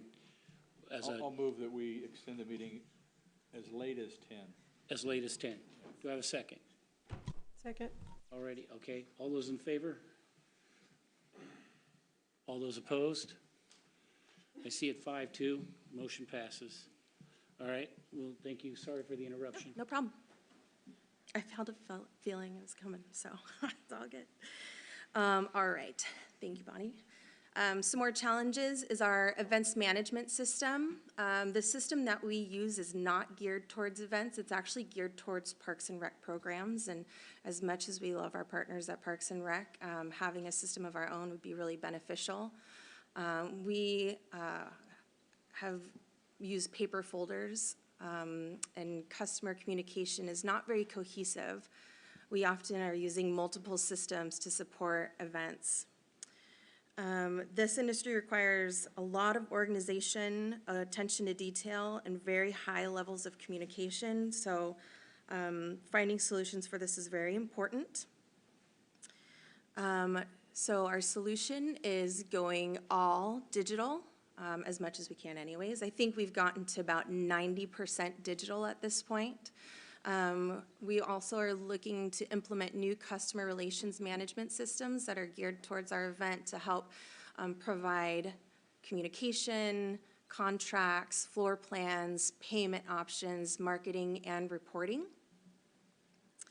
Another challenge we have is revenue. Our department's revenue does not equate to our expenditures, and although we have seen an increase in revenue, our expenditures still remain higher. Some solutions that we've already put into practice is increasing our rates. In 2022, we did a rate increase of 5%. In 2023, we did a rate increase of 20%. When I did my market research, we were seeing that venues in 21 and 22 were doing 25% rate increases. So we started really, really low just to kind of get a feel for it, but decided to pull the trigger this year so that we could be more competitive. We're also looking to provide a higher standard of service to go with those rate increases and to also bring in a higher demographic of clientele. Some other solutions would be making significant updates to our facilities to support the cost of services, such as the Founders Lodge, where the infrastructure is significantly needing some repair on the siding, floor replacement for old carpeted floors that have been there probably since 1986. Some window replacements. The windows are beautiful and they're historic to the building. So having those replaced would be nice. Some exterior and interior painting. And then also the Sun Home Lodge. I don't know if everybody even knows it exists. It's behind the auditorium. You have to actually walk past the auditorium to find the Sun Home Lodge. It's also on the historical registry, but adding a commercial kitchen and some additional meeting spaces would make the auditorium also more desirable as a rental facility. And then finding other revenue sources to support additional support services. Next slide, please. Additional challenges. Scott touched on the office space. I don't know if anybody's been in the marina lately, but it's bustling. We've got a walk-up counter for tenants, residents, community members that have questions. We often have people on Zoom meetings, meeting with clients, doing trainings, classes. We also have people on the phone taking sales calls, working on leases. And we don't even have a space for having private meetings. We have to kick Scott out of his office sometimes so that we can have some private meetings from time to time. And we're very grateful that he's so generous with that. So we've been working on a solution of a temporary modular unit on the marina floor. We've just been doing some basic preliminary research on this, but we're moving forward to see what that option would look like for us. Another challenge, the Arts Commission workload. As I stated earlier, we've got a small but mighty Arts Commission, which means that we don't have enough volunteers to sit on our commission. We have the ability to have 9 seats full, and we currently have 2, are working on a 3rd, which means that it's turned into a primarily advisory committee. You'll see that when it comes to volunteers, people's priorities have shifted. And they no longer want to take on the workload. They're happy to participate, but they want to do it from more of an advisory position. And when that happens, it increases the workload on staff. And also it'd be ideal to create a revenue stream to support arts and culture programs, something that's consistent, something that we can track, for the future. Some solutions that we've come up with would be to allocate dedicated staff for arts and culture programs, perhaps in the form of an intern or an FTE. And in regards to the workload, we have this year developed a grant program, or are in the process of developing a grant program to offer outside organizations, and this has the possibility of doing three things. It will connect the Des Moines, the City of Des Moines and the Commission with other organizations and creating a larger and stronger arts and culture community. It would give the Commission and the City the opportunity to support those organizations and programs that would otherwise not been able to have their own programs or events. And it would take some of the workload off of the staff to create more programs. Last slide, I promise. All right, mobile food vendor program. This has been a program that's going on since before my time, several years in fact, and I'm grateful that Shannon is still here for me to pick her brain from time to time. The challenge is recruiting, permitting, and scheduling vendors. It is a full-time job. There are so many compliances that go into that: insurance, health permits, fire inspections, business licenses. All of those are required for a vendor to operate, and we've had little staff to dedicate to that program. I'm really happy that we are in the process of the solution, and we hope to see that come to life this year, working with the Washington State Food Truck Association. All right, and finally, maintenance and upkeep. Historical facilities are unique with their own special challenges, and no one building is alike. They all have very different personalities, and trust me, they've got big personalities. And throughout the city, there's limited staff to help maintain them. We're very grateful to Public Works. They do a lot of work throughout our city, and we're constantly asking for their assistance to help us with the beach park in particular. And the Founders Lodge is in disrepair and need of some significant improvements, as we spoke about earlier. Some solutions that we have attempted to work on in the past was apply for capital grants. Specifically, I worked on a grant back in 2021-22 from For Culture for the Founders Lodge for a historical preservation grant. I asked for $200,000, and I was awarded $5,000. There's not a lot you can do with $5,000 when it comes to capital improvements. They've been very gracious and flexible in trying to help me find ways to spend the money, but we're looking for alternative solutions to help with that facility moving forward. Thank you guys very much. Thanks, Ashley. All right, questions or comments? Councilman Roxiger. Yes, could you tell me, is the farmer's market handled under the events department, or is that under the marina? The events department is under the marina, so yes to both. Okay, thank you. Councilmember Harris. Thank you, this was excellent. I just was wondering, on your list of challenges, I noticed you did not include parking. How does it, I'm just always fascinated when I see events on a Saturday or Sunday.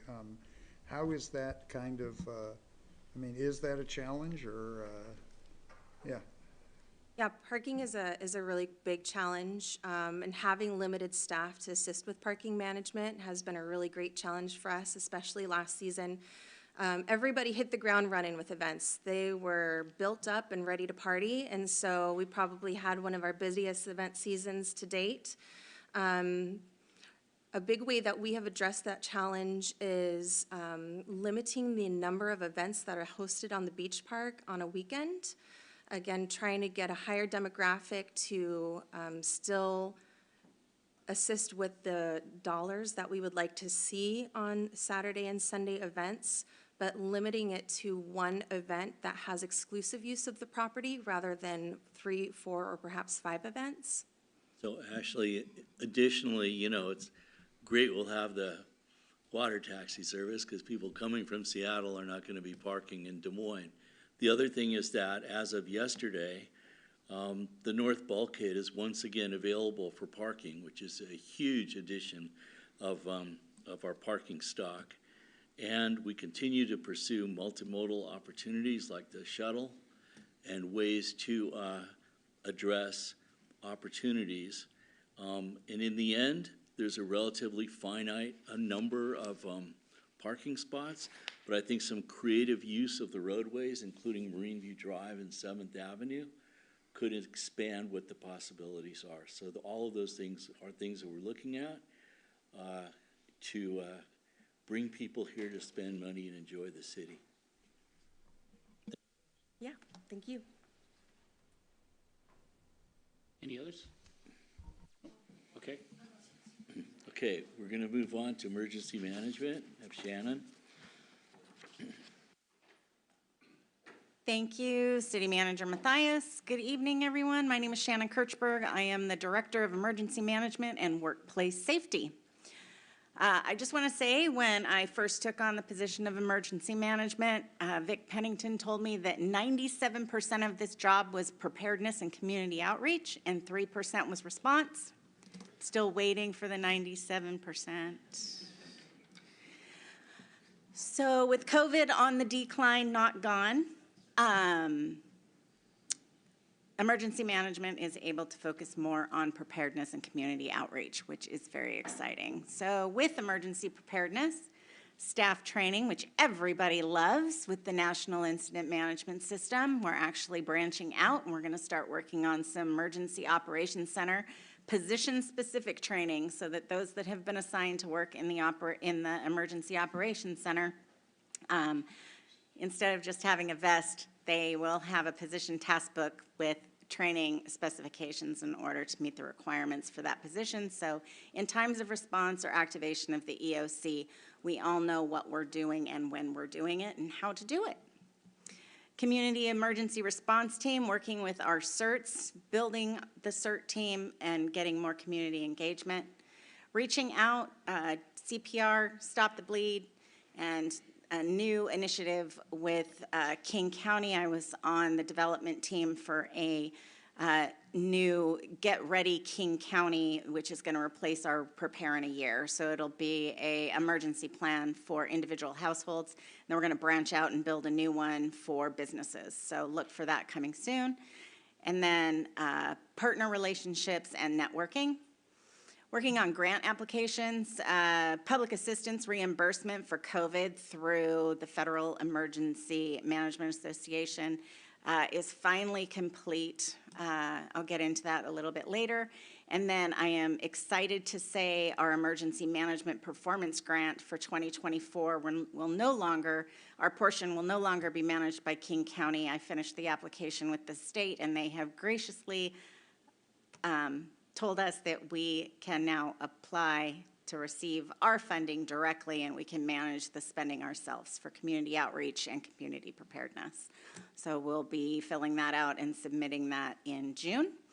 Working on a response planning, hazard mitigation plan is up for review and updating in 2023 and resubmittal to the county. Working on a response management plan, working with our public works team, debris management plan. Debris management is across all emergency responses. So we thought this would be a great plan. Thank you for the siren. We thought this would be a great plan to get on board. I planned that. Thanks. Going into workplace safety, working with the safety committee, we meet monthly. We have representation from all the departments in the room, and we review all of the event reports that come in each month to address safety concerns, not just in individual departments, but across the city as a whole. Accident prevention plan is due this year. We're working on a total rewrite, working with the Department of Labor and Industries to make sure that we have all of our I's dotted and T's crossed. Staff training, working with all of the departments and making sure that all of their staff are trained in CPR first aid, driver safety, active shooter, hearing evaluations, and fire safety, just to name a few. In emergency management, staff training, Like I said, the EOC training, we have our first class coming up in May. It's a 3-day class.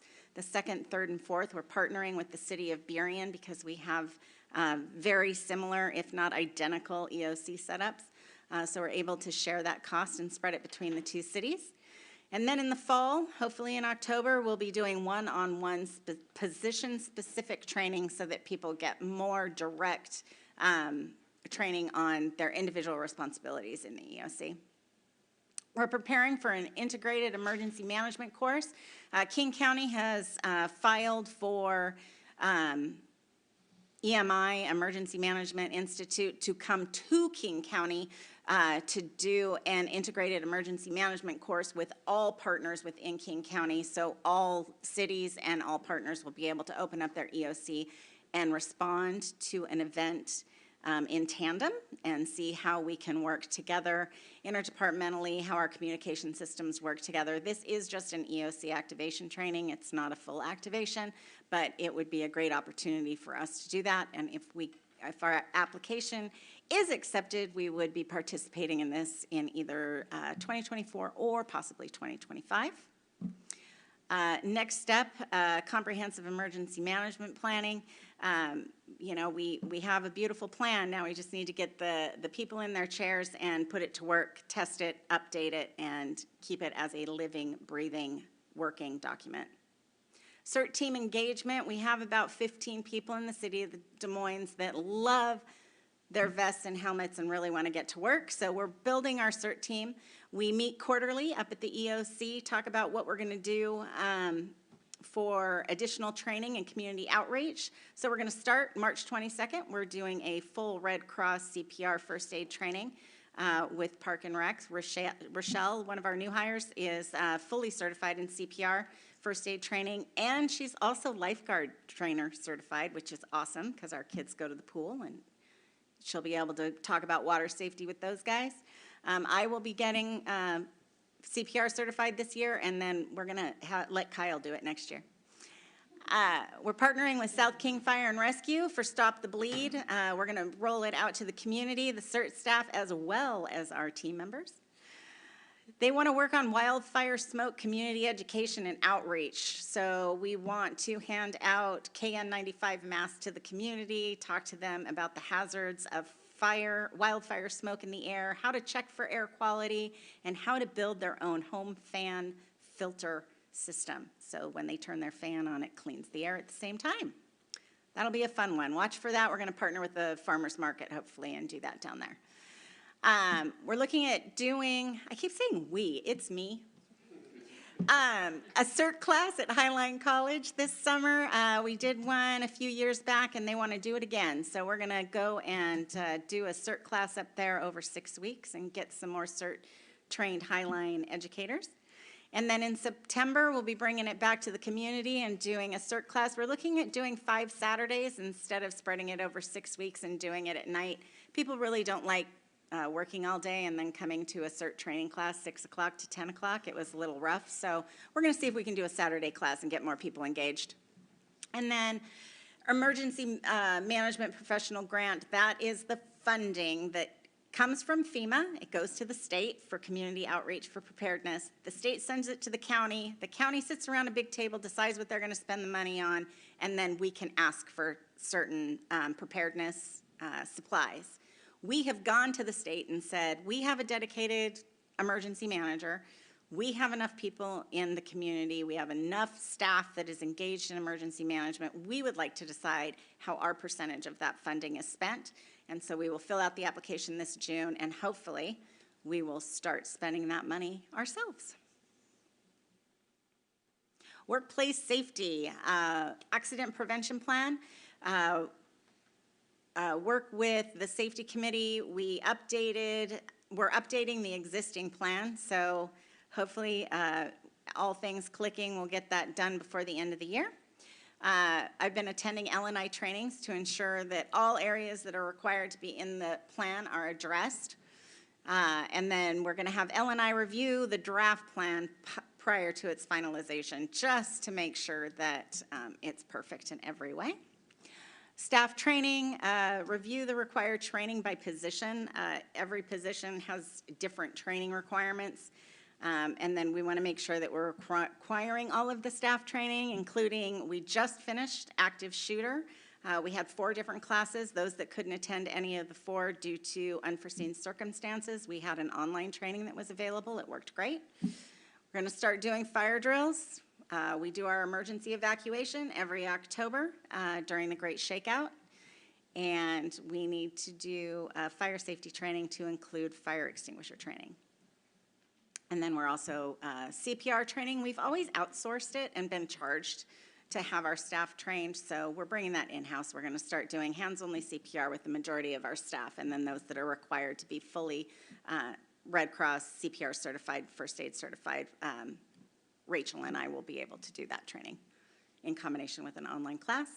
And then our safety committee, we standardized our incident and event reporting process. It's now a fillable PDF that is saved to a shared drive that everybody has access to. So now when these reports come in, they are consistent. They all look exactly the same, and it's so much better. And then we have a monthly safety checklist that we put into works with our facilities department, where we're checking our exit signs, our first aid kits, our fire extinguishers. But in addition, we're asking our safety committee members to also go through the checklist, so we're getting a double dip each month, because, you know, those batteries just die when they want to die. So it's nice to check them twice. And then we're going to work on promoting our safety slogan, stay alert, don't get hurt, citywide. Yay. Thanks, Shannon. I think one thing to remember, you know, emergency management has obviously increased dramatically since 9/11.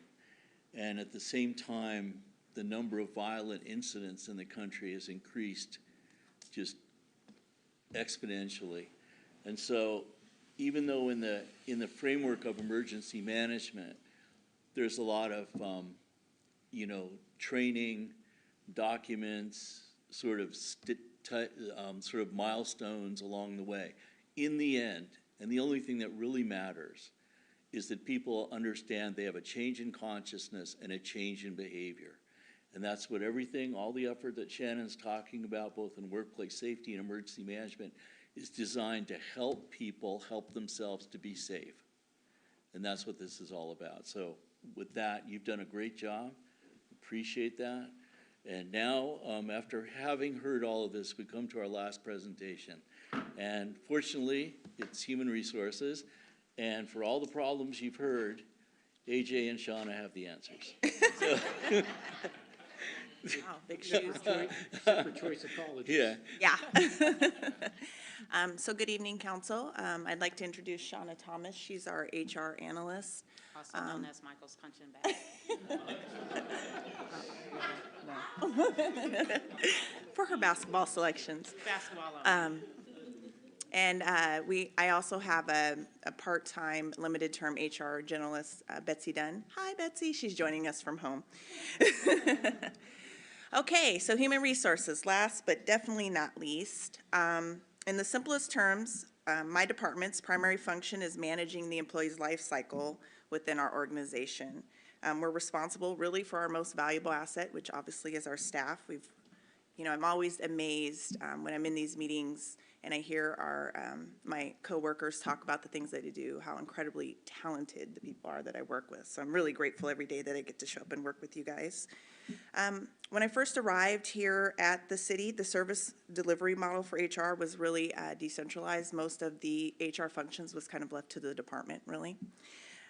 Since I've came on board and been able to bring on Shauna and Betsy, we now have a multi-tiered approach that basically centralizes and decentralizes various processes. And really beyond the day-to-day operations and the transactional processes that have to take place just to perform your standard HR processes, HR really has become a strategic business partner. And really what that means is that a lot of times our partners from other departments, they're not only relying on us for like HR expertise, but they're inviting us to the table to help assist with integrating their business objectives with people management. So that I've been really fortunate with that. So, primary functions, recruitment and retention, compensation and benefits, our human resources information system, the administration of that, performance management, employee relations, labor relations, training and development, risk management in conjunction with Shannon and Bonnie, and employment law and legal compliance, and policy formulation. As of 2 days ago? 2 days ago, thank you. We had 177 active employees, so one more since Michelle has processed payroll. 79 of those staff members are non-represented, 56 are represented currently by 2 union groups, our Police Guild and our Teamsters. We have 8 staff members that are pending representation, our Police Support Group. We have 4 limited term. We have 29 extra hire, but based on the math that I did from Scott, Ashley, and Kyle's slides, it sounds like we need 84 extra hires. So that's it. I mean, that's an incredible gap. And we have, as of March 1st, we had 9 FTE vacancies, but 4 of those are going to be filled soon. Sound like we have some courts, so that number is going to be coming down. I think the most important part about that portion of our slide is that basically, from the HR perspective, our staff is 174 people. Our staff's comprised of me, the HR director, my HR analyst, and then, of course, as I mentioned, Betsy Dunn, our HR generalist. Thank you. Next slide. So challenges in HR is citywide challenges always. They're not just unique to me. We've heard a lot about that. Recruitment continues to be an issue, our labor talent shortage. There's more job competitors out there. We're a full-service city, which what that means is that a lot of the services that we offer at this city, for a city of our size, is very unique. So the people or the other jurisdictions or cities of our same size, we're not always competing for the same people in the same playing field. For example, take the court. Not all cities of our same size have a court. So for them, their job competitors are Renton, Federal Way, King County. So we're always having to be innovative and creative about how we're addressing our solutions. Let's see, economic uncertainty, retention, of course. We're having a problem with bringing people in, but of course we also want to focus on the staff that we have here. We want people to come and stay. Part of the issue with retention, obviously, again, is more job opportunities within labor market. We need to ensure that we're maintaining competitive salary and benefits, economic factors, and then, of course, employee burnout. Succession planning, we want to, through attrition, we want to be able to identify and address and get ahead of that. We don't want people to leave before we have plans in place if we can. The management of our talent, and we want to ensure when we're doing succession planning that is equitable implementation. And then, of course, technology. We've since implemented the new Munis system, so we're still learning that. As Jeff mentioned, we are, in accounting, they're starting to look at some of the other modules in Munis. That's the same in HR. Now that we've gotten payroll implemented, we want to start rolling out some of the other features in our Munis system to hopefully improve the experience for our staff. Because of that, we still have a bunch of manual processes, and then, of course, paper-based transactions. So, regardless of all of the challenges that we have, the environment is the environment, and the community still relies on us to provide services that meet their needs. So we're constantly being challenged to create capacity through innovation, efficiency, and technology in an environment of finite resources. So, and in HR, we view challenges as opportunities, and you'll see here, this may look familiar to some of you from the budget retreat. You'll see a number of proposed or in-the-works strategies that have been identified and or deployed to leverage the playing field and hopefully remove as many barriers from success as possible. I do want to, again, highlight while recruitment continues to be a challenging area, we have not lost focus of retention for the staff that are here. Jeff mentioned earlier we partnered with his department in building career progression tracks. So basically, a city of our size, we only have a limited amount of seats for upward mobility, but we were able to create career progression tracks where staff were able to advance. So we had, like, Jackson Swaggart went from our staff accountant to our senior accountant. So as they gain technical expertise, they can have increased responsibility. And then, of course, the compensation follows. I think that's an important message to our staff that we're invested in them and that we want them to stay here.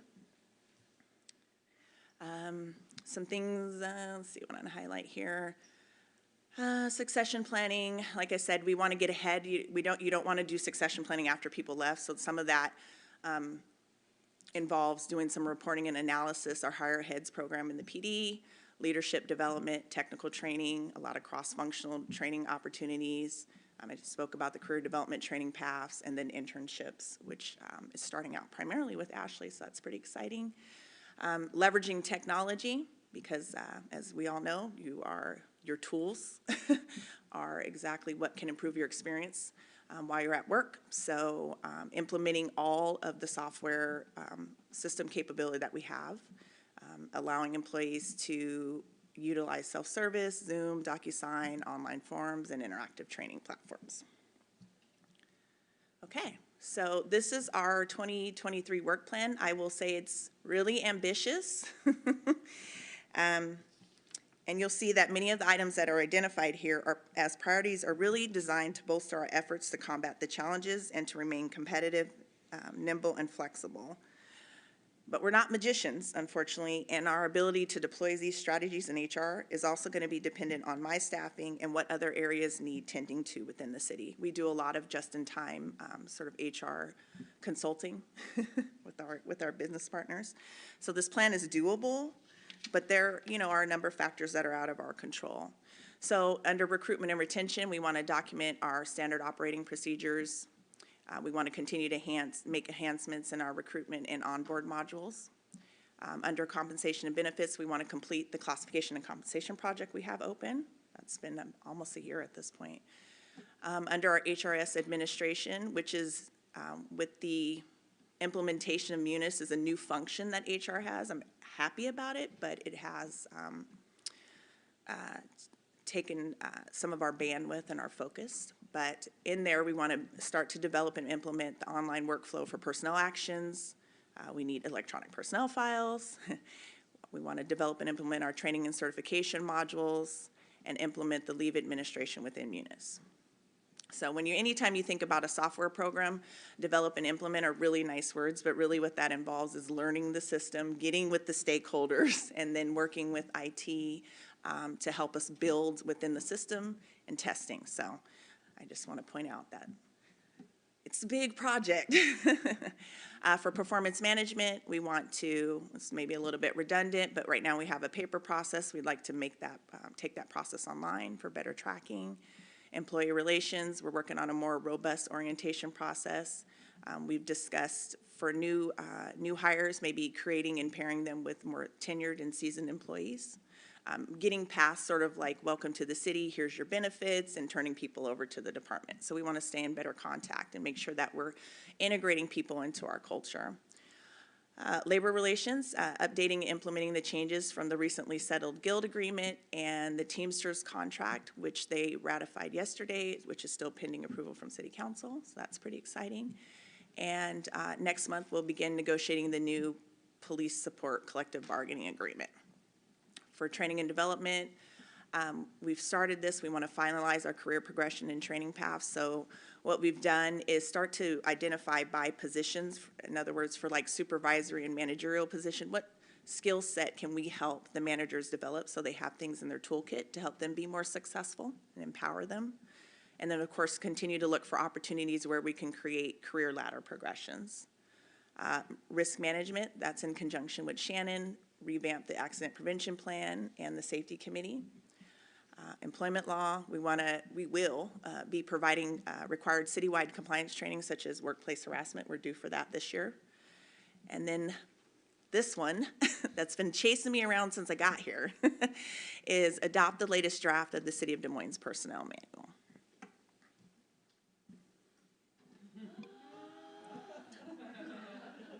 So,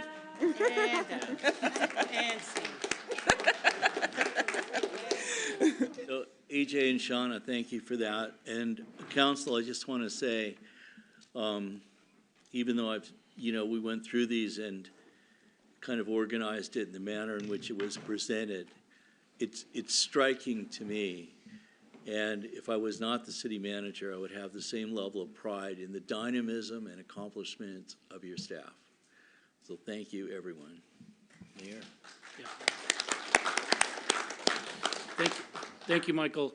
Before I go for a quick round through our council members, could you just give us the takeaways you'd like us to come back on the April 6th meeting? I think I'm going to use AJ's term, tiny amount of bandwidth. What I think is important, and this is, discussion to have, is if there are specific types of projects or areas of the city or aspects of infrastructure or whatever it is any particular council member may feel is important to address, we'd like to hear that.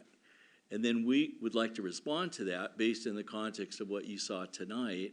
And then we would ask for direction from council if it's a priority that you want to implement within the work plans that you've seen.